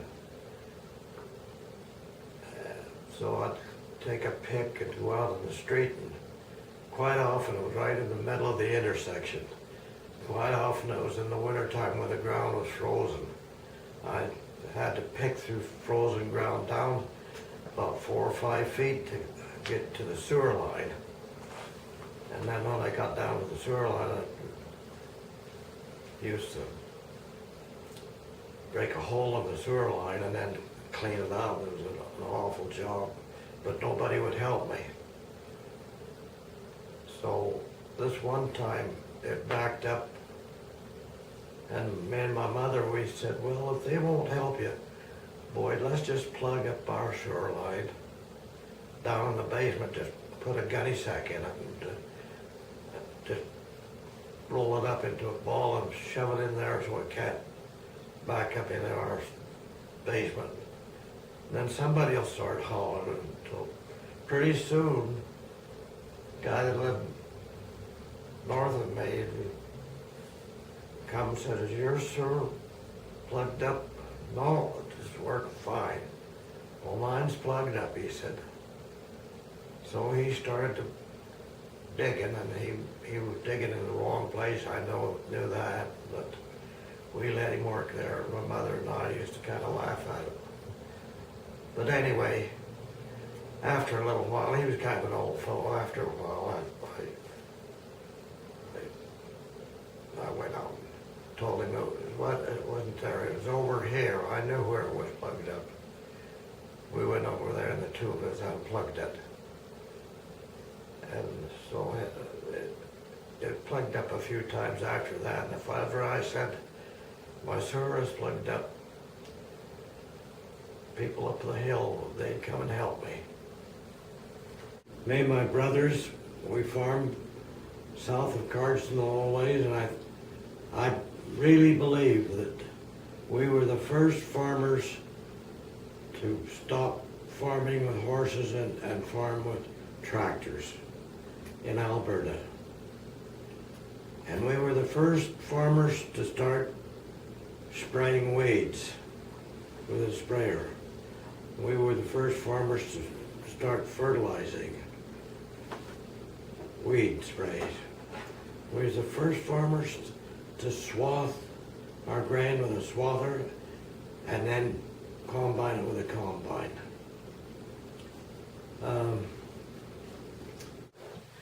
At this time, when I was about 5 or 6 years old, we'd bought a truck, and it was called a Diamond T truck, brand new, and it was something a person can really be proud of. And we took this truck because it didn't come with a box. It was a grain truck, and we put it in a building down where the Bart Carlson's business is now. And there used to be a building down there, and we pulled the truck up in this, back into this building and built a box. And this fellow that owned a building, he bought all kinds of hides. People used to trap skunks and beavers and coyotes and wolves and things like, and deer and elk. And he bought hides, and he bought them, and then he sold them to a person up in Calgary. Another thing he bought was, he'd bring them in by the barrels, and that was beet molasses. Now, beet molasses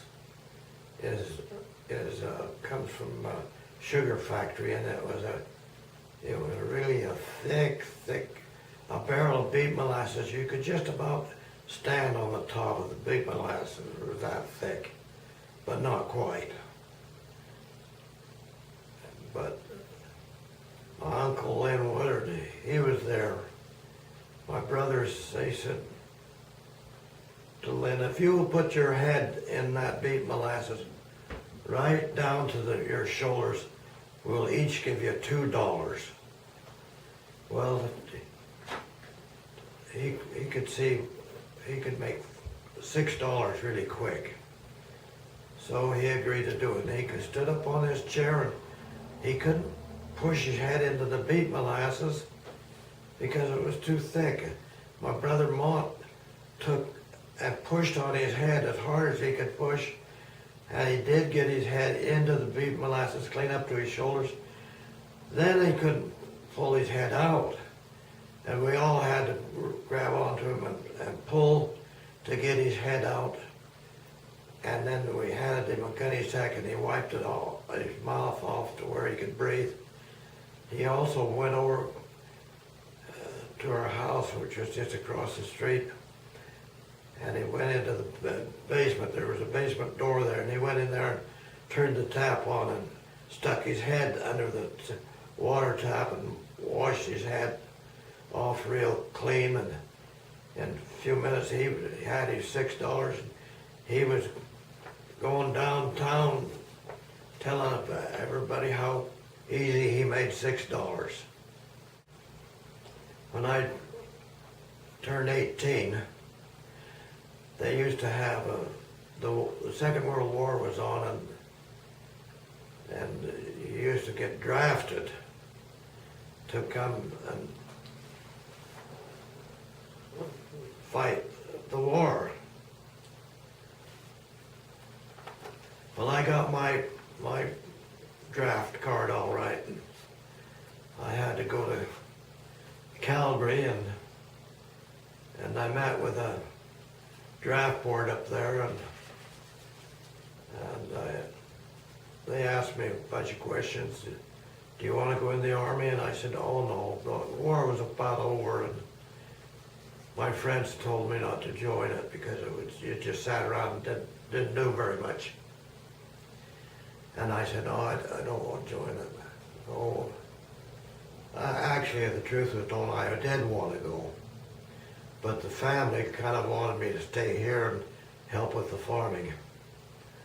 But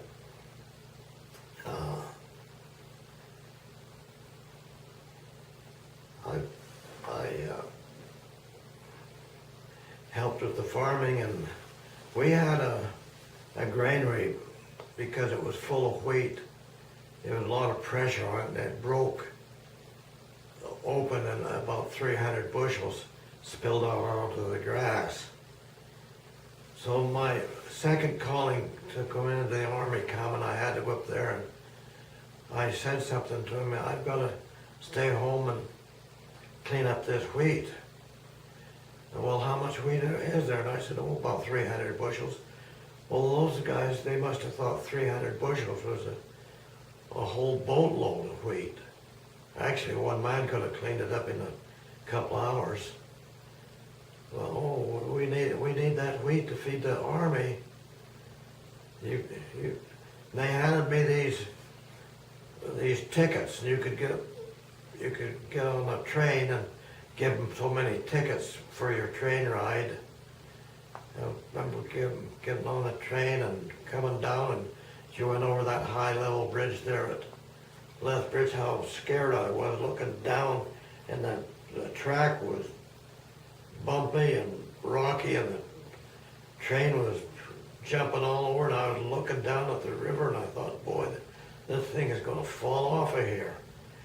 But as soon as I got off the train, there's a friend of mine who was in the Army. He was going to Cardston, and his dad was there to get him, and so we rode back up to Cardston with him. 2 or 3 of us fellows, we walked into the Coon Hotel coffee shop. In them days, the hotel was a deluxe place, and so was the coffee shop. It was, they didn't allow kids going in there. But we used to sell papers on the street, and they don't allow one kid to come in there selling papers at a time. So I remember we went into the Goon coffee shop, and we just got in there and sat down, and here come Rhea Olson out from the back. She'd come in from Levitt, where she was born and raised, and she had got a job as a waitress. And she come out from the back carrying this plate of food, and man, I thought she was the most beautiful girl that I ever seen. And so I thought, well, if I can do it, I'm gonna try to get engaged to her. It wasn't easy, but I managed to get engaged, and we went down to Great Falls, and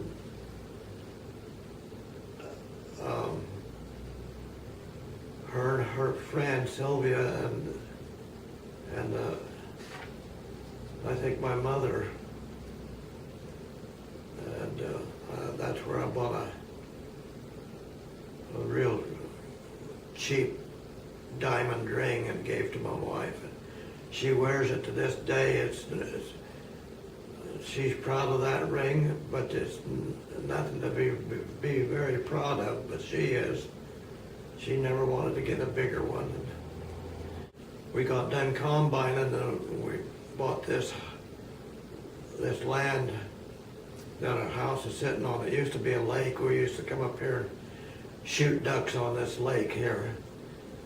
But well, anyway, we bought this land, this lot, for $2,000, and we built this house. Rhea and I did most of it. And then when we got the house built, I was scared of water, so we pretty much built the house on top of the ground. And then I took my truck and I hauled dirt in from out of the farm and hauled many, many loads of dirt around the house so the water would drain away from the house instead of towards the house. And we've never had any trouble with water in our basement. We also, we framed our basement, our cement basement, we framed it in by using boards. And then I took a shovel and hauled gravel off of the creek, just threw it in the grain box, and come up here and then tip it up and dump it on the road outside the house till I thought I had enough gravel, and then I borrowed a cement mixer from somebody, and a few of my friends come and helped me. We threw the gravel into the mixer and we mixed our own cement and had wheelbarrows and a ramp, and we pushed the cement up the ramp and dump it into the foundation. There was a lot of work to it, but it's good to this day. It never give us any trouble. I farmed with my brothers,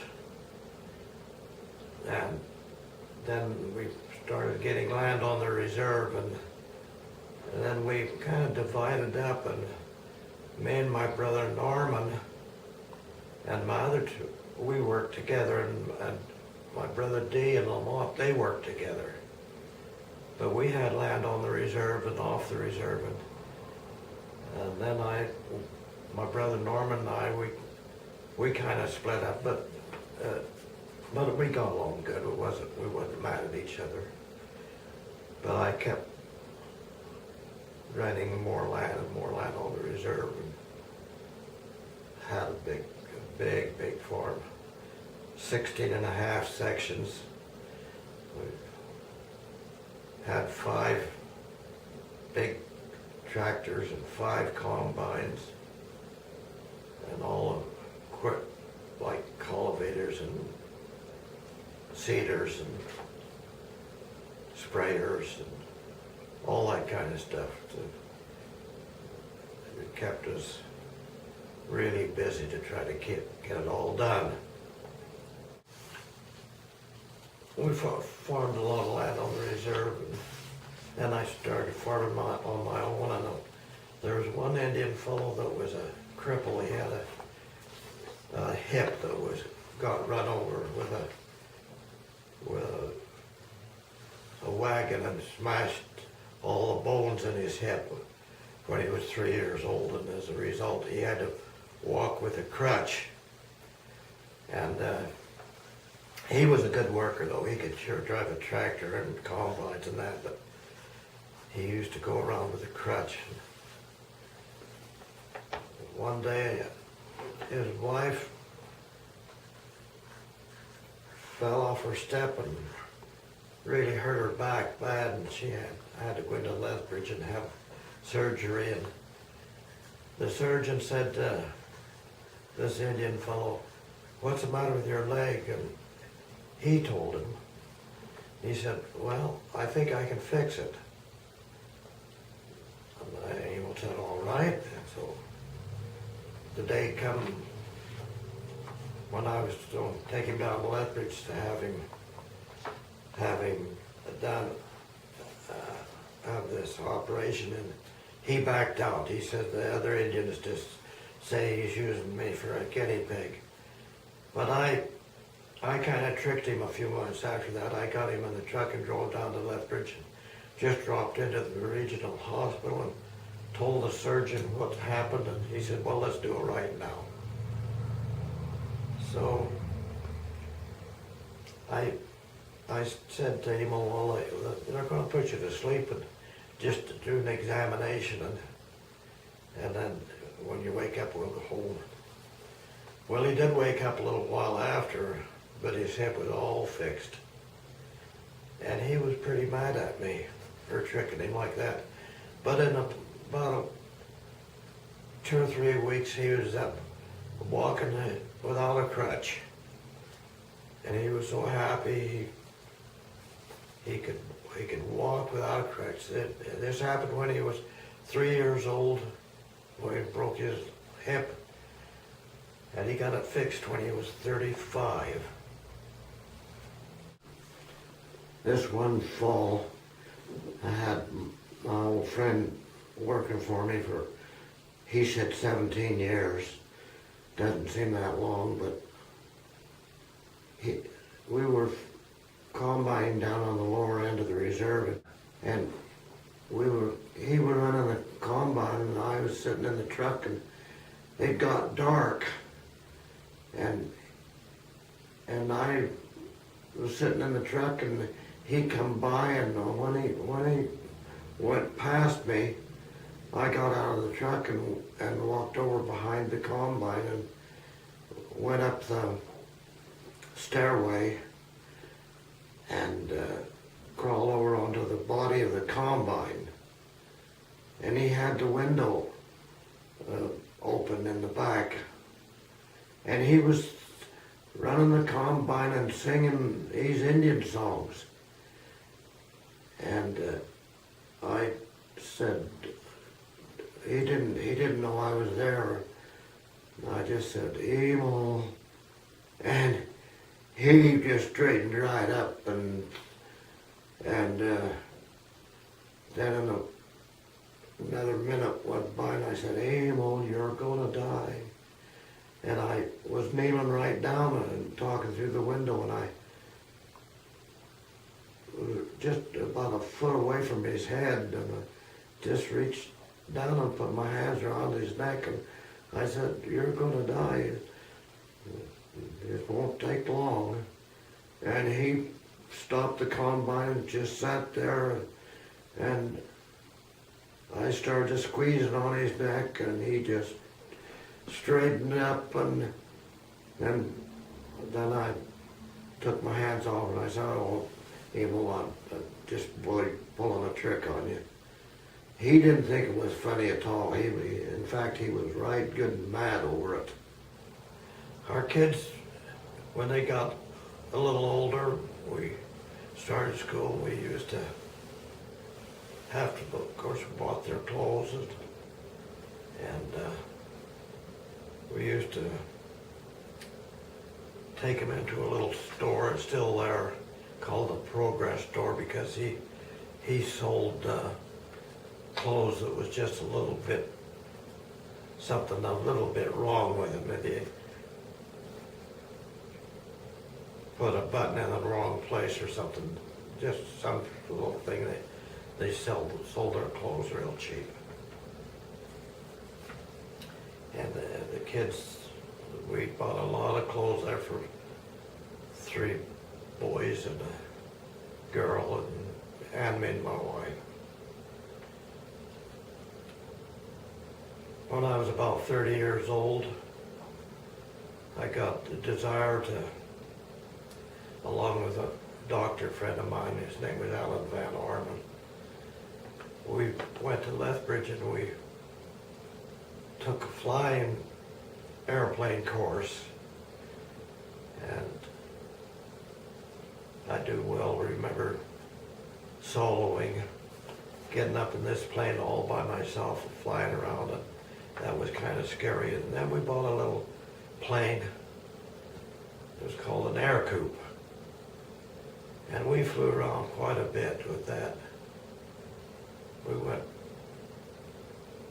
all over southern Alberta, especially up to the far end of Waterton Lakes.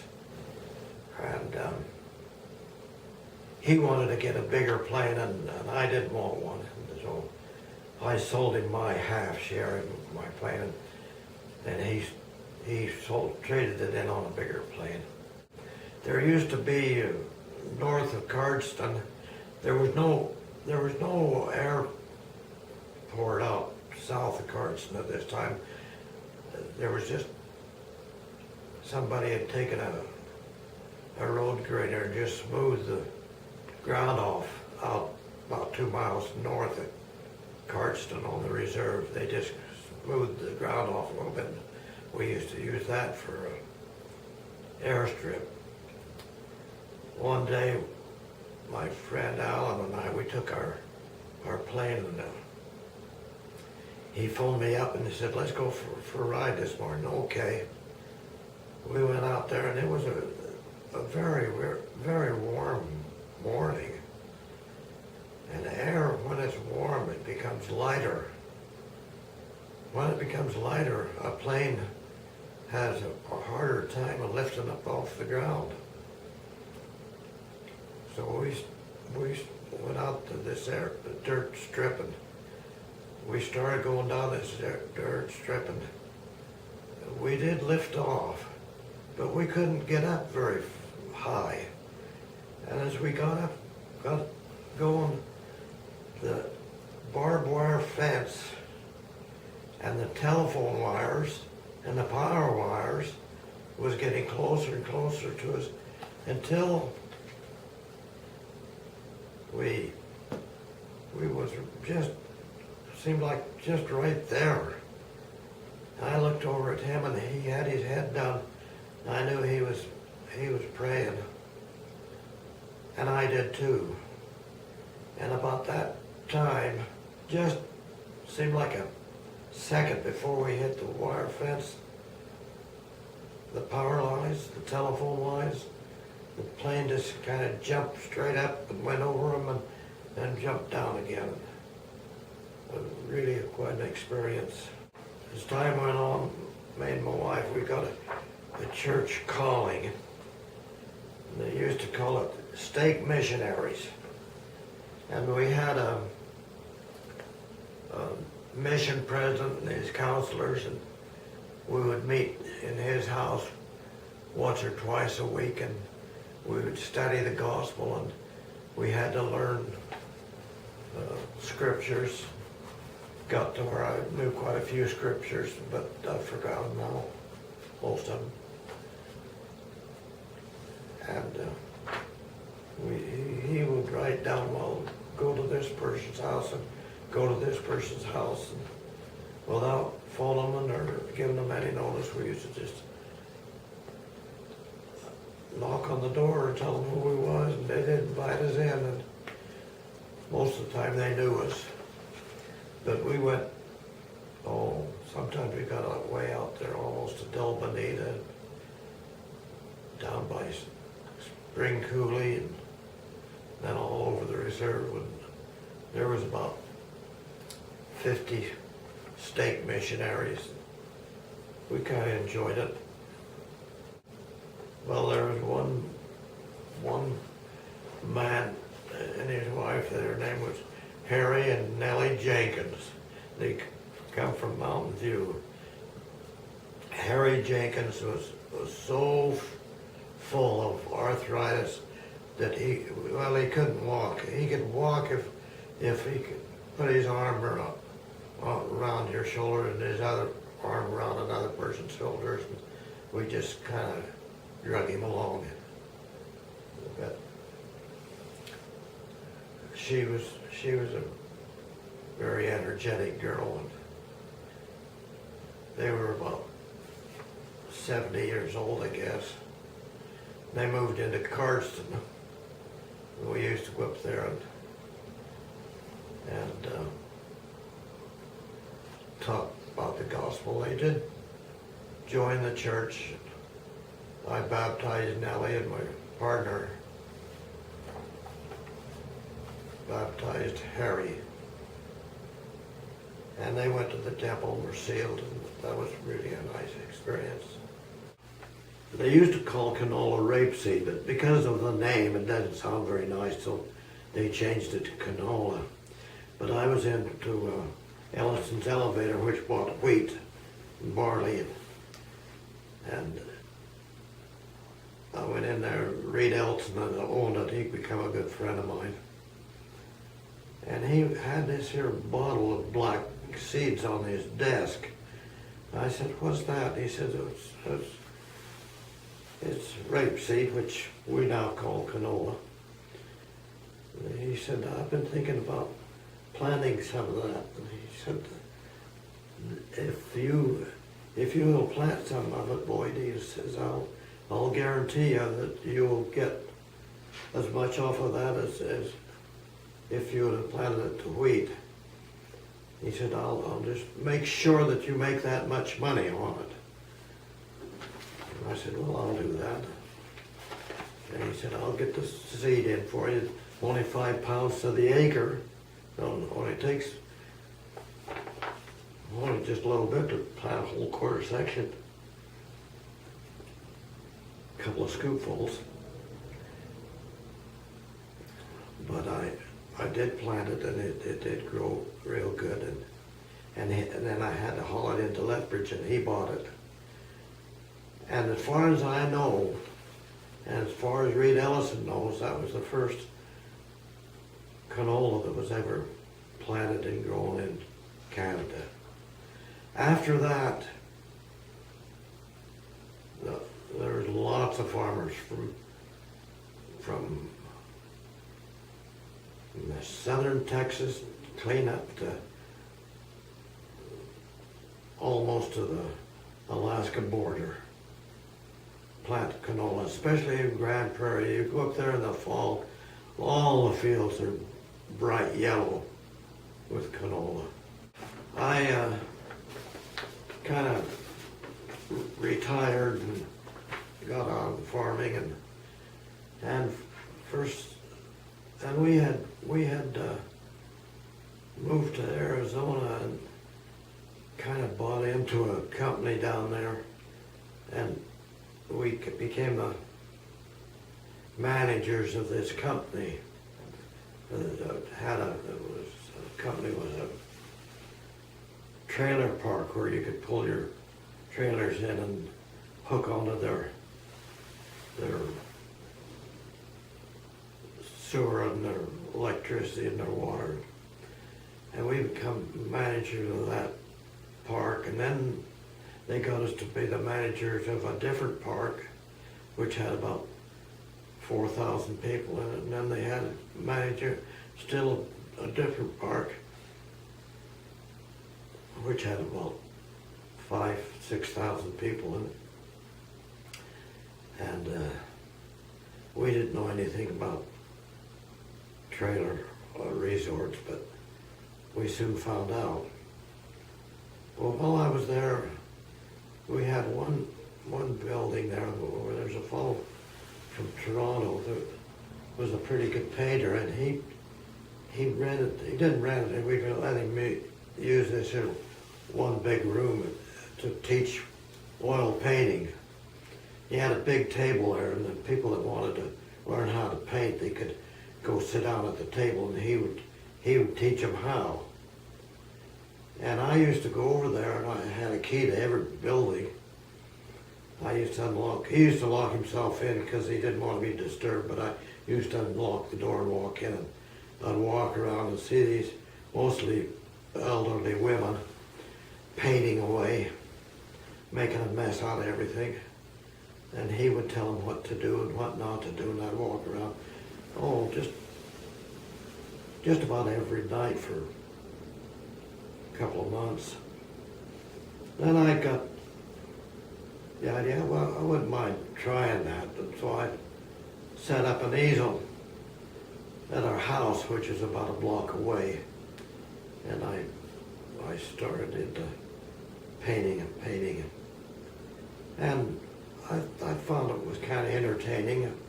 I wasn't so good at it, but I remember what he said, don't do this, do this, but don't do that. And so I started in that on this painting, and you know, it turned out pretty good.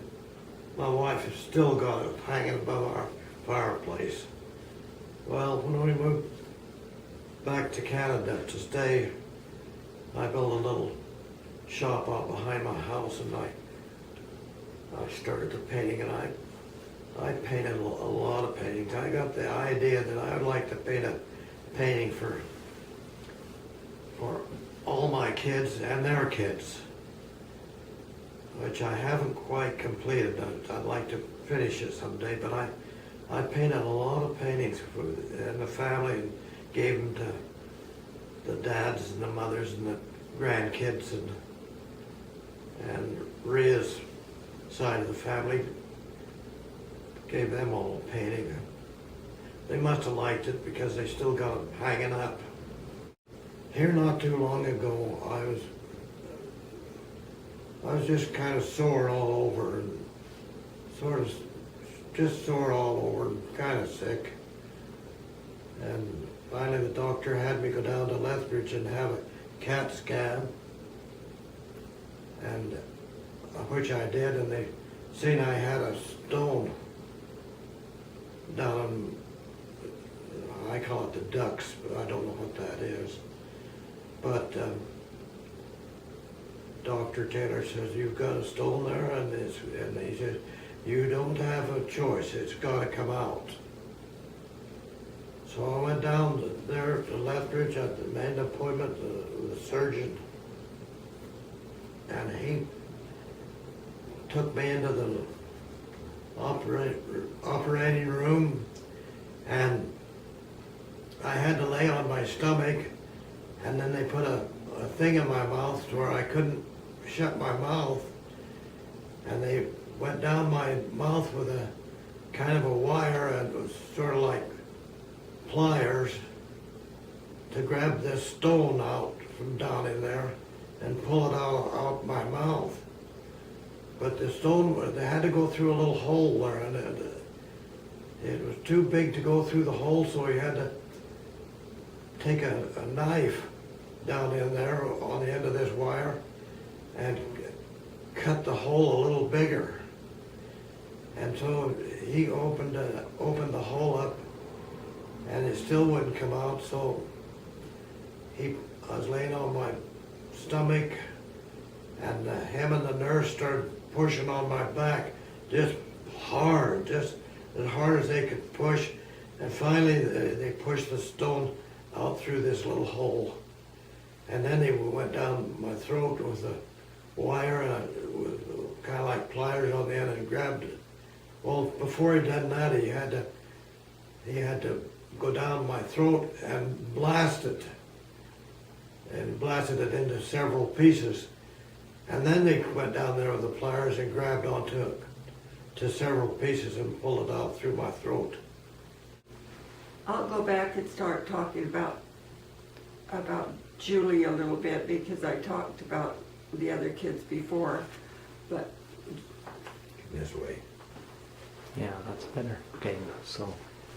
But Julie was a clever little girl in school. As a matter of fact, one day one of her teachers called me and said, Julie can figure out things that need to be done before I even know it. She said she's always right up at the front wanting to help me do something before I even know that it needs to be done. Well, one day when Don was down at university, Boyd decided that he would take Julie and go down to university and see Don for the weekend.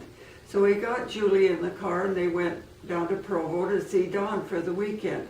When they got there, they found out that he was gone on a field trip to play hockey. So instead of just turning around and coming home, Grandpa takes Julie and goes out to the airport, buys a ticket to Disneyland. They went to Disneyland for the weekend and had a whale of a time together. When they came back to Utah, then Don was back and they had a visit with him and then drove on home.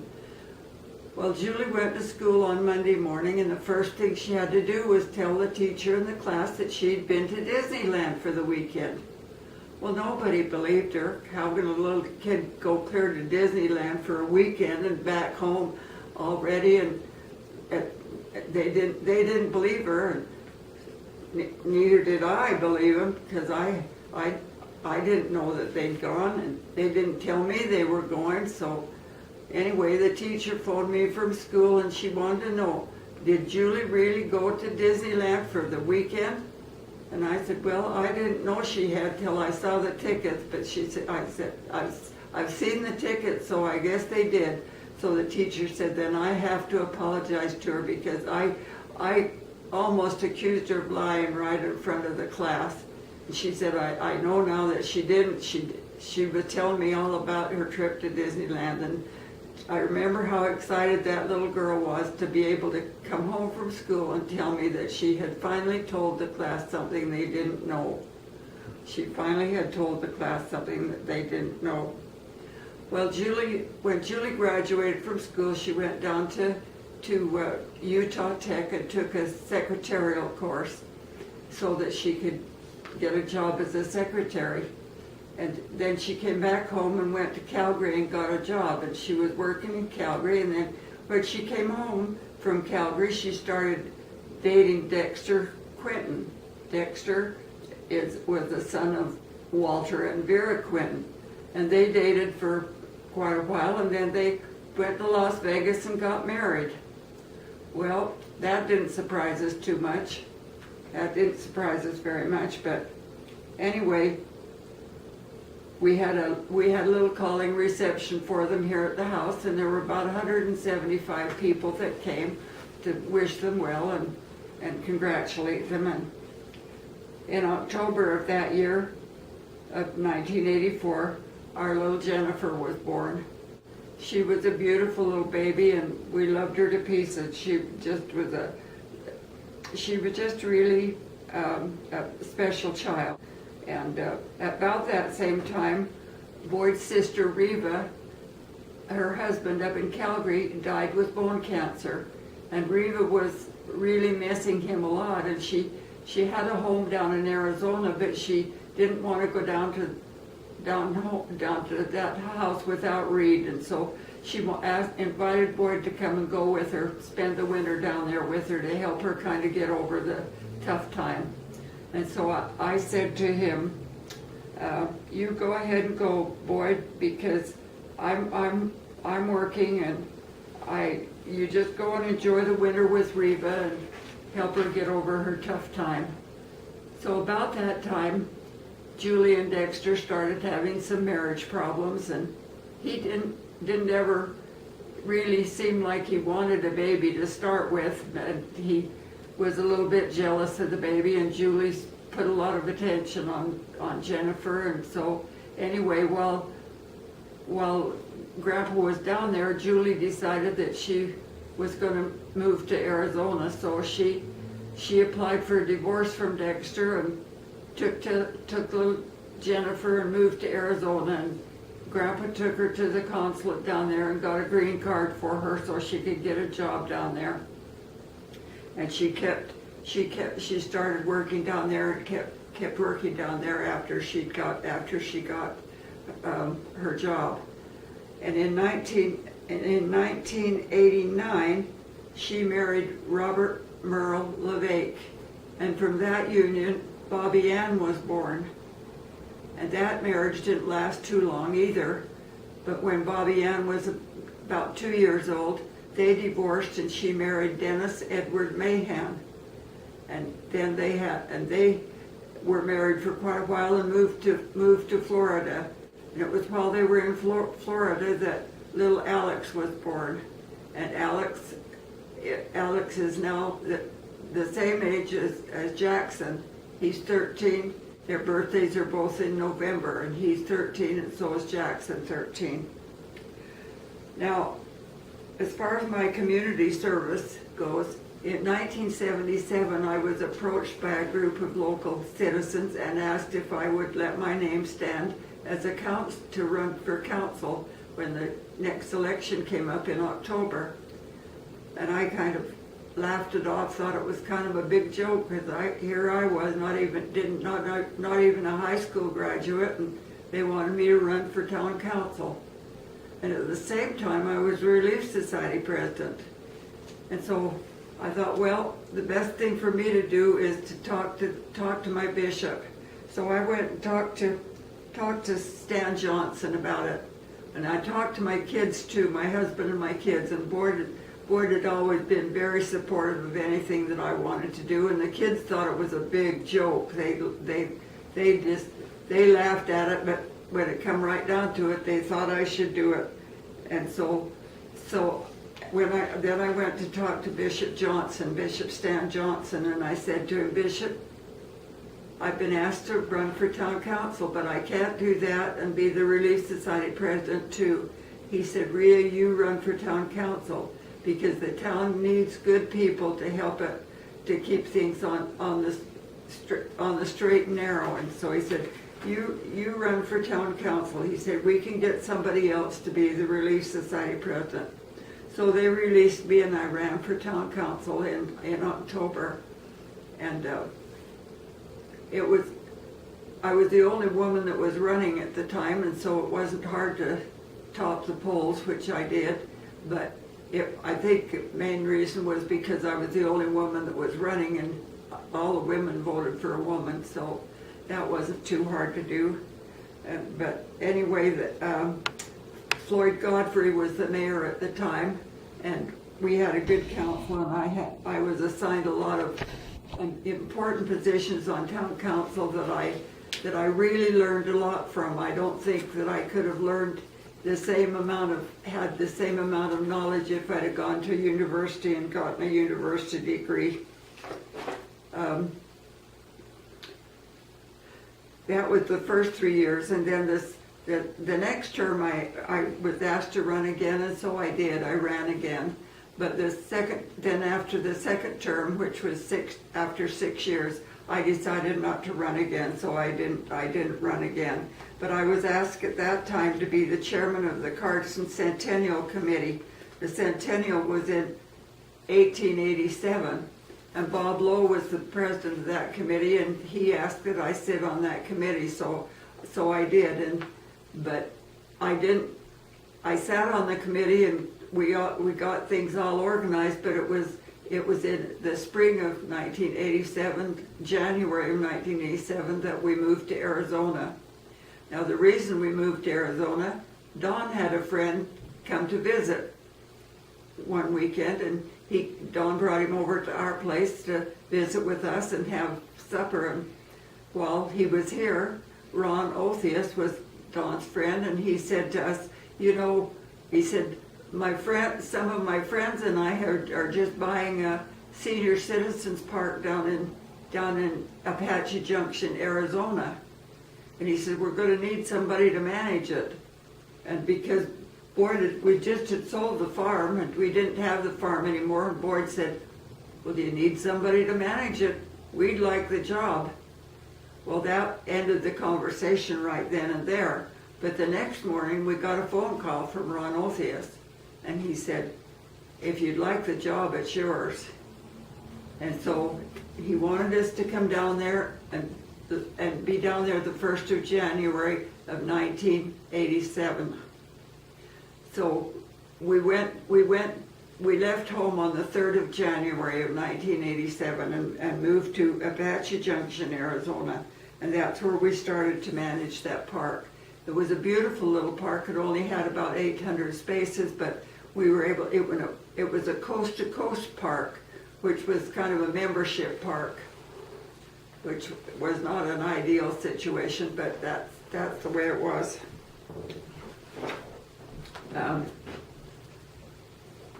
Our family have been blessed with a lot of good health and happiness through the years. And I'm not saying that we haven't had our difficult times and our trials, which we have, but today we feel very blessed. A few things that I'd like to record for the benefit of my family, however, I'd like to report. In 1965, about that year, I had to have a female operation and have my uterus removed. This was before we adopted Julie. And the doctor said that was afraid that my uterus may become cancerous. In 1981, I had a lump in my left breast, and the entire family had a fast for me and went to the temple. After the temple session, they came over to the hospital, and I was given a blessing. I was at ease and didn't really worry about it too much. I do remember, though, that Cam sat out on the front step of the hospital and cried. The next morning, the doctor removed the lump, which was malignant. 2 days later, he removed the entire left breast along with some of the lymph nodes. Julie came down from Calgary to sit with me, and I really appreciated her concern. A week later, the results came back that there was no sign of any more cancer in the breast tissue or the lymph nodes. Therefore, I needed no further treatment. Since that time, I have had to go to the cancer clinic on a regular basis to be checked, and to this day I have been blessed that no further signs of cancer have shown up in my body. I have, however, had several lumps removed. I was fortunate that I did not get emotionally upset or really concerned about the entire ordeal. I was able to go back to my job at the school division office within 10 days and back to my town work as well.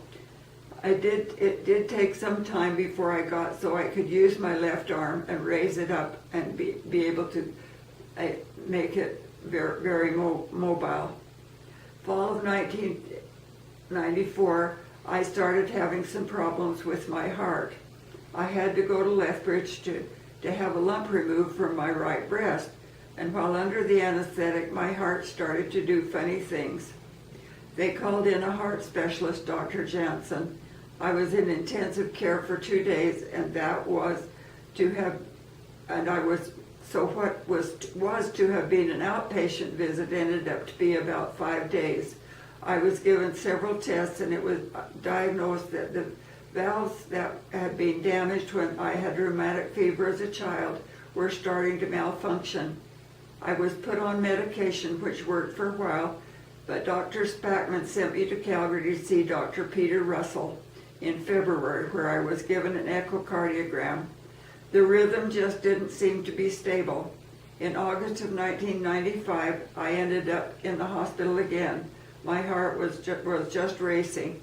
Dr. Spackman was not in town, so the doctor in emergency called Dr. Jensen in Lethbridge, and they told them to give me digoxin and keep me in the hospital until Dr. Spackman got back. I just kept getting sicker and sicker. I was so weak I couldn't eat. By the time Dr. Spackman got back, they were really worried about me. After a couple of days, he came in and said, "Rhea, I think we have been poisoning your system with the digoxin." He then took me off of it and gave me a new pill. My heart would still not settle down, so they had to put me to sleep and put the shock paddles on me. This seemed to work, but at present I am on medication every day to keep my blood thin and my heart beating properly. When the pill will no longer work, Dr. Peter Russell says that I will need to have a valve replacement. I do feel fairly well, but I do not have the energy that I am used to. In 1991, in the spring of 1991, Boyd went to Medicine Hat to have a hip replacement. I'll let him tell you about his experience with Dr. Scott in Medicine Hat. Well, you pretty well have told it all. Anyway, I started to have trouble with my hip. It was sore all the time. I was limping, and it got quite bad. So I went up, I don't know why, but I went up to Calgary and had an x-ray of both my hips, and I said, "How bad is it?" And he said, "You've got to have a hip operation." I said, which hip? And he said, both of them. Said they're both bad. But I did have the one hip operation, but I never did go back and get the other one done, but it seems all right. But anyway, there's a young man that visited our house with our son Don. His name was Dexter Scott, and he went and became a surgeon, a bone surgeon, and he had quite a good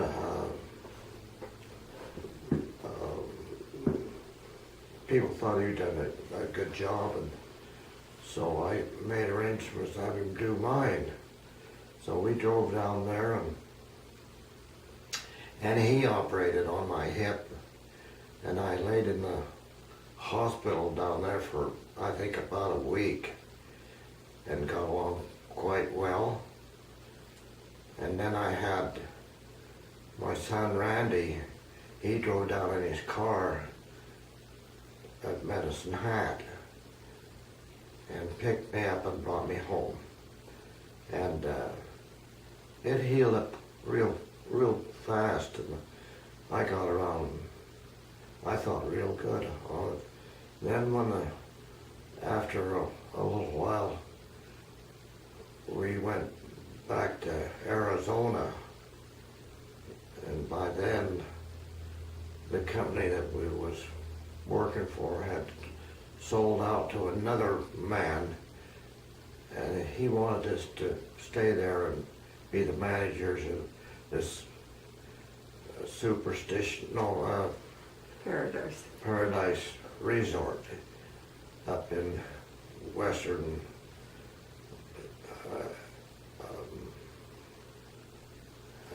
Sun City. Sun City. So we went down there, and now you can talk, Rhea. When we went back down there, Dad wasn't ready to go back to work full time, so the company decided, well, you could continue to work and let Boyd just do whatever he feels like he can do, and just kind of supervise the outdoors work, and when he feels like helping, he can help, and we'll just put him on the payroll, but we'll put his paycheck over onto your check so that it all comes in one check, so we don't have to issue 2 checks in a month. So that's what they did. So I got not double check, but a check and a half for a while we were working for the rest of that year.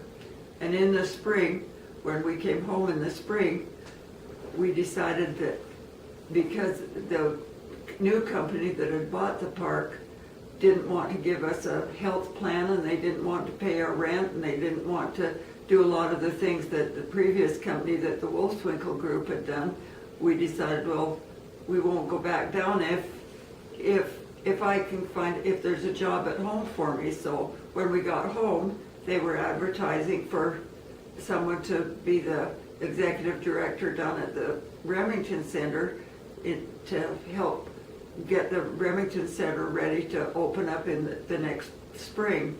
So they were advertising for an executive director, so I said to Dad, well, maybe I'll apply for that job, and if I get it, that's the answer that we need.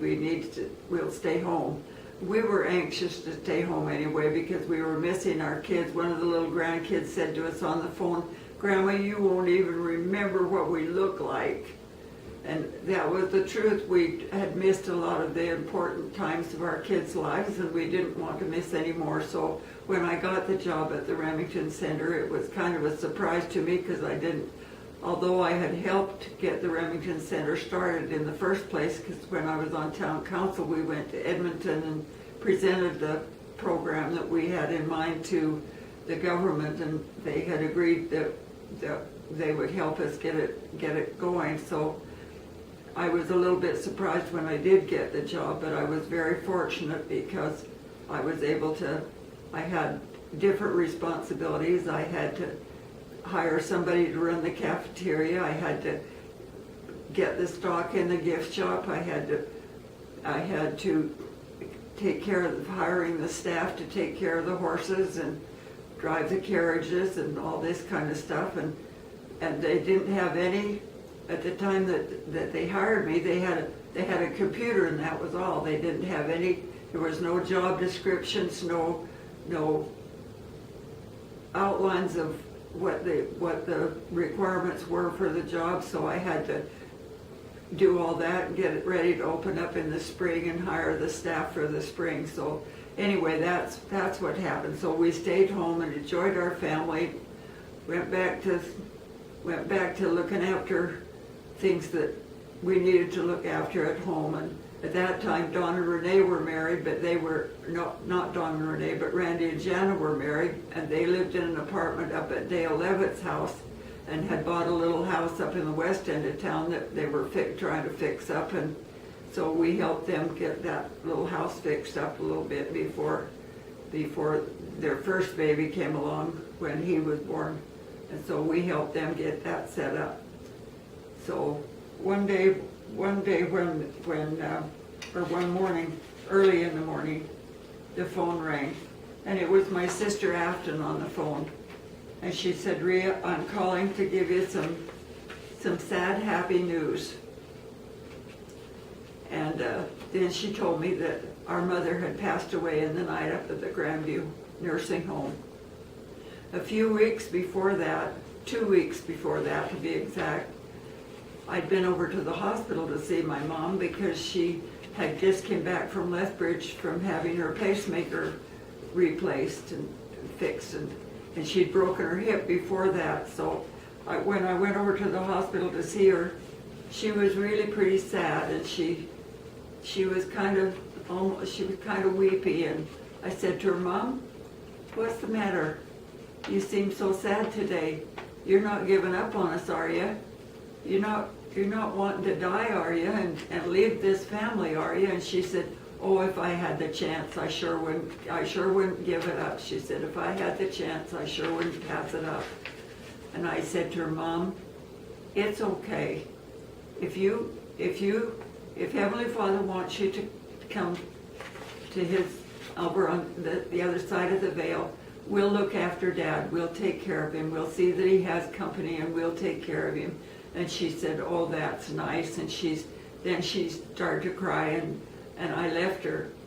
Well, it was just a few days after that. Well, it was 2 weeks after that, after she had spent 2 weeks at the Grandview with Grandpa, that Afton phoned and said she had passed away in the night. Because they had prepaid their funerals, the funeral arrangements were nearly all made and recorded down in a book that she had recorded their funeral arrangements, even the kind of a casket she wanted. She wanted this white plush casket that was just like Aunt Sadie's, and she had it all picked out. She'd been up to the funeral home and had it all picked out, and so that was the story of Grandma's death.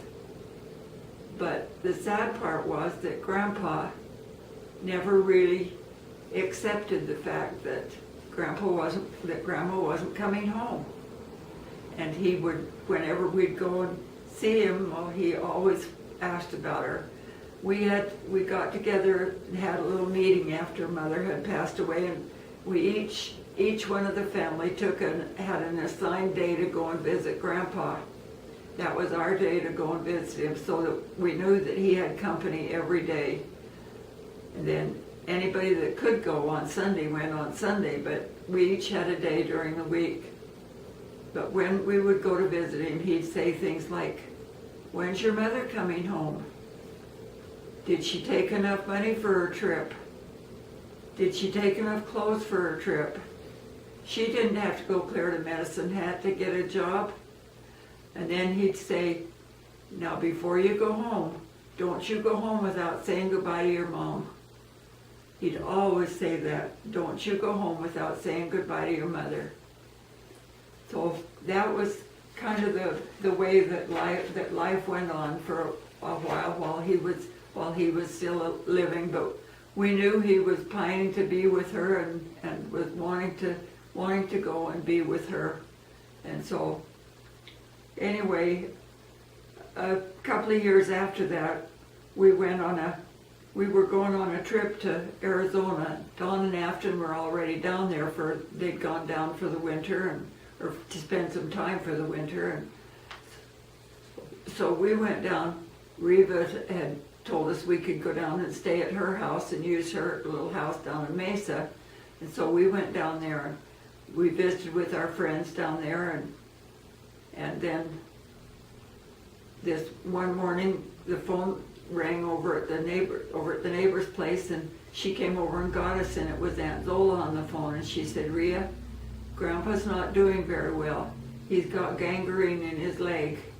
The doctor says that they can operate on his leg and remove his leg, but if they do, he'll be in pain the rest of his life. His leg will hurt him the rest of his life. She said that he wants to know what we want him to do, what the family want him to do.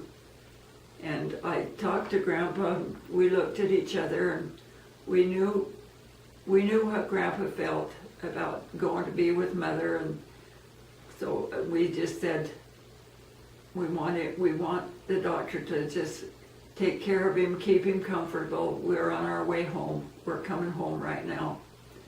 So we hurried, packed our clothes, packed our suitcases, and got in the car and started home. I told Zola we were on our way, and they were here at our house, staying at our house while Grandpa was in the hospital. So by the time we got up as far as Nephi, we stopped for a few minutes to get some rest, and we phoned the house and couldn't get an answer. So we phoned the Grandview Nursing Home, and they told us that Grandpa had passed away about 7 o'clock that evening. So we were happy that he was relieved, but about that time, we ran into a storm. What a storm, huh, Boyd? Yep. We were in a storm all the way from there till we got home. Bad storm. It snowed. It built up on the car so bad that by the time we got to Great Falls, we couldn't even turn the wheels. We couldn't even turn the steering wheel. The wheels wouldn't even engage to turn. So we had to stop in Great Falls and go to a car wash and turn the car wash on and wash the ice off from underneath the carriage of the car so that we could move the wheels of the car. And we kept coming. We got as far as the border at Coots. When we got at Coots, there was Don and Afton's trailer. They had to stop in Coots. They couldn't come any further. The storm was so bad. And their kids had come down from Cardston with 4-wheel drive and got them to bring them home. But by the time we got to Coots, the weather had let up a little bit, and we were able to drive on home. So when we got home, of course, then we had the family get together and arrange for Grandpa's funeral. And the kids all had a part on the program, and it was sad to see Grandpa go, but yet it was a happy time for him, and we knew that it was because he had wanted to be with Mother. He kept saying, "Why, how come your mother's gone? We promised each other we'd both go at the same time." You know, he knew that she was gone, but it just didn't really quite click, you know. Just didn't quite click. But anyway, we were happy for him that he was able to go, and we knew that they had lived good lives. They had been temple workers for years. They had lived great lives. They'd been good parents to their family. They'd been good examples to their grandchildren. They had lived good lives, and were happy to be together again. And his funeral was just 2 days before their wedding anniversary, so they were together for their wedding anniversary. We went to California on a trip one time, and we took Rhea's dad with us, and I don't know why her mother just didn't want to go. She didn't like to travel. Well, I guess she didn't like to travel, but anyway, we went with him, and we went down to California, and we went to Disneyland, and he really enjoyed that. He went on all the rides, and then we went out to the ocean, and we went swimming in the ocean, and he went and wading in the ocean with us, and Grandpa loved the ocean, and it was a new experience for him. I don't think he'd ever seen the ocean before, so he was quite intrigued with it. But he wanted to be a part of the party. We were digging for clams in the sand, and he was right down on his hands and knees helping us dig for these clams. And we took him back to the trailer that night, and I cooked some vegetables, and we opened up the clams and made clam chowder. But while we were down at the beach, down at Huntington Beach, Grandpa was following us around as we were walking through the sand, and I looked back, here was Grandpa coming right towards us. He had his pant legs rolled up to the knees, but his long white underwear were down on his legs, clear down to his ankles. And here you could see his pant legs rolled up, but his long underwear was hanging clear down to his ankles. We looked at that and had to smile, and I think about it now, and I can still see him coming across the sand with his underwear showing down to his ankles. And he really enjoyed that trip. And when we went down to Mexico, after we'd been there, we went down to Mexico and we were shopping around in old Mexico, and Grandpa was looking for something to bring home to Grandma. He wanted to bring something home to Grandma, but he just couldn't make up his mind. Well, Boyd can always see things ahead of time, so he bought 2 nice leather purses. One for me, and the other one was just a spare he put over his arm. When we got back to the car, Grandpa said, "Sure wished I'd have been able to find something for Grandma. I didn't find anything for Grandma." Boyd said to him, here's a purse. I bought this. This is for you to give to Grandma. I bought this purse for you to give to Grandma." He looked at that purse, and Grandpa was very tender always, and his eyes started to water. He looked at that purse, picked it up, put it in his hand, and he said, "Oh, she'll love this purse, Boyd. She'll just love this purse." And she did. She loved that purse, and she used it for years. I think she was still using it up to the time she passed away. She was still using that purse. When we got home with that, he was so proud to be able to take that purse and give it to Grandma. When we got home, Grandma said to us about a month afterwards, she said to us, she said, "Grandpa sure had a good trip." She says, he's gone on that trip every day since he's been home. She said, every time anybody come to the house, he had to tell them about the trip. She said, "He's gone on that trip about every day since you've been home from California." One thing that has really touched my heart and been close to my heart was our stop in Kirtland, when we went to the Whitmer store where the prophet Joseph had translated part of the Book of Mormon in the upstairs rooms, and where he had the School of the Prophets. And we were upstairs in the School of the Prophets, and the tour guide that was giving us the tour explained to us that that particular room was where the prophet Joseph had told his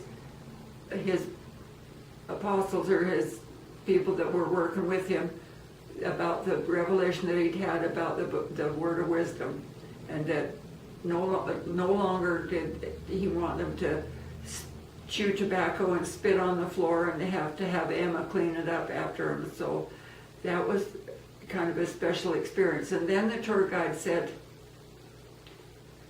"If there's anybody in this room that would like to bear their testimony, we have time that we could hear a testimony." And I don't know what it was, but somehow or other the Spirit just touched my heart, and I was privileged to bear my testimony in the same room of the School of the Prophets. And it has really stayed with me and been We went to the Kirkland Temple. it was really a important part of the trip.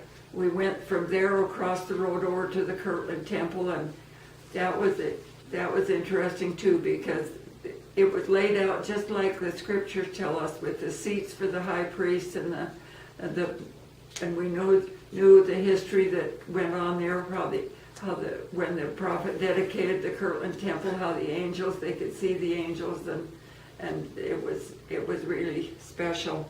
Then we came on across the way, the rest of the way across the plains to Salt Lake.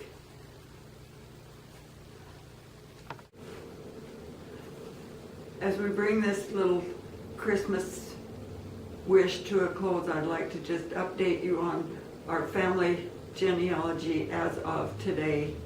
Today is December 2011. Rhea Jensen was born February the 5th, 1931.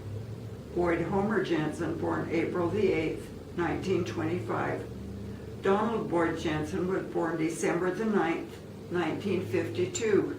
Renee Jensen was born June the 26th, 1955. Donna Renee had 3 girls. Jody Renee Jensen, born December the 11th, 1977. She married Tyler Pilling. Tyler was born February 22nd, 1974. They have 3 children. Tyson Dawn Pilling, born August the 16th, 2002. Carson James Pilling, born December 29th, 2004.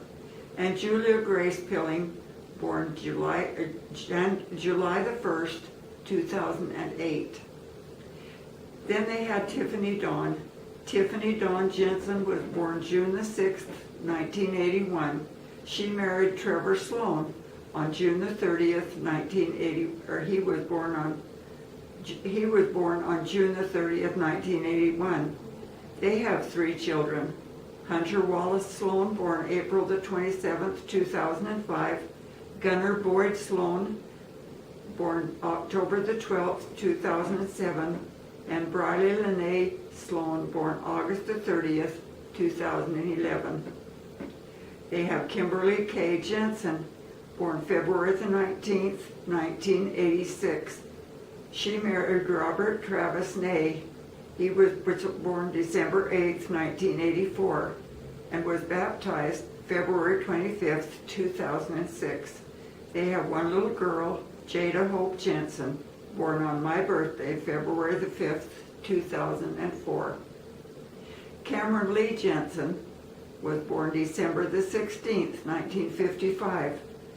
Candy Diane Aldridge was born October 7th, 1968. They have 2 children, Chance, born May the 12th, 1987, and Bailey, born July the 6th, 1989. Then we have Randall Irvin Jensen. He was born January the 4th, 1959. He married Jana Lynn Atwood. She was born January the 26th, 1970. They have 3 children. Colton Randy Jensen, born February 24th, 1993. Cassidy Lynn, born February the 3rd, 1995. And Jackson Cash, born November the 4th, 1998. Then there's Julie Ann Jensen. Julie Ann was born on March the 22nd, 1963. We brought her home from Calgary on April the 9th of that same year. She has 3 children. Jennifer Lee Quinton, born October the 12th, 1984. Bobby Ann, born June the 18th, 1988. And Alex Edward, born November 26th, 1998. And don't forget Denver. Denver was married to Bailey on September the 10th, 2011.